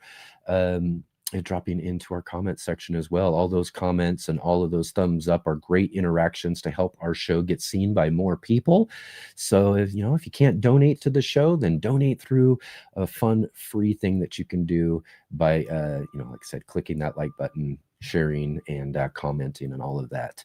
Let everybody know also too, like I said, we're here every Saturday and Sunday, except for possibly this upcoming Sunday next week, but we'll see about that as well too. I'll try to get around and do something if we can, but we're here every Saturday and Sunday, 11 a.m. Pacific time, 2 p.m. Eastern, 7 p.m. for all of you over there in the UK. And again, really, really bright and early, 4 or 5 in the morning for all of you Australian folks as well joining with us. But I appreciate you guys jumping in whatever time it is where you are and coming and hanging out with us here. And definitely, if you can, jump into the description below, follow all of our links. And if you can too, this was a community show, and I know we put links in. Jay's been busy putting links into all of the different channels and folks who've joined in with us today. So if you can, definitely go drop by. That's another fun, cool, free thing that you can do to support our show, is to support the folks who come here and hang out with us and our guests here on the show, and go and see their channels and their social medias, and drop in and say hi. Let them know that you saw them here on the Let's Get Growing show, especially over there at Hot Potato right now, because he's got some dragon fruit to give away to you. If you go check out that video that he's got there coming up on his channel there, and drop into his comment section and let him know that you saw him here on the Let's Get Growing show, and you'll be entered to win some of that delicious dragon fruit that he was showing here on the show just a little bit earlier. But again, thank you everybody for being here. I've had such a wonderful time. We've pushed this almost to 3 hours for this show, and I could have done 4 or 5 when it comes down to it, hanging out with all of you. So again, thank you so much for being here and hanging out with us, for our guests who are here today, and for all of you chatting in the chat. Just so wonderful to have you here. You've helped us create such a great gardening community, and I look forward to seeing you all from Northern California. Or actually, you know what? Wait a minute. This is Saturday. I keep forgetting. It's Saturday. We still got a show tomorrow. I'll see you all tomorrow. In fact, we'll see you tomorrow with Dr. Jeff talking about gardening as medicine and exercise and all of that as well too. So I'm not quite heading out yet for the weekend, but we'll see you all on our next show tomorrow.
All right, they're gonna run. See you on the flippy flops.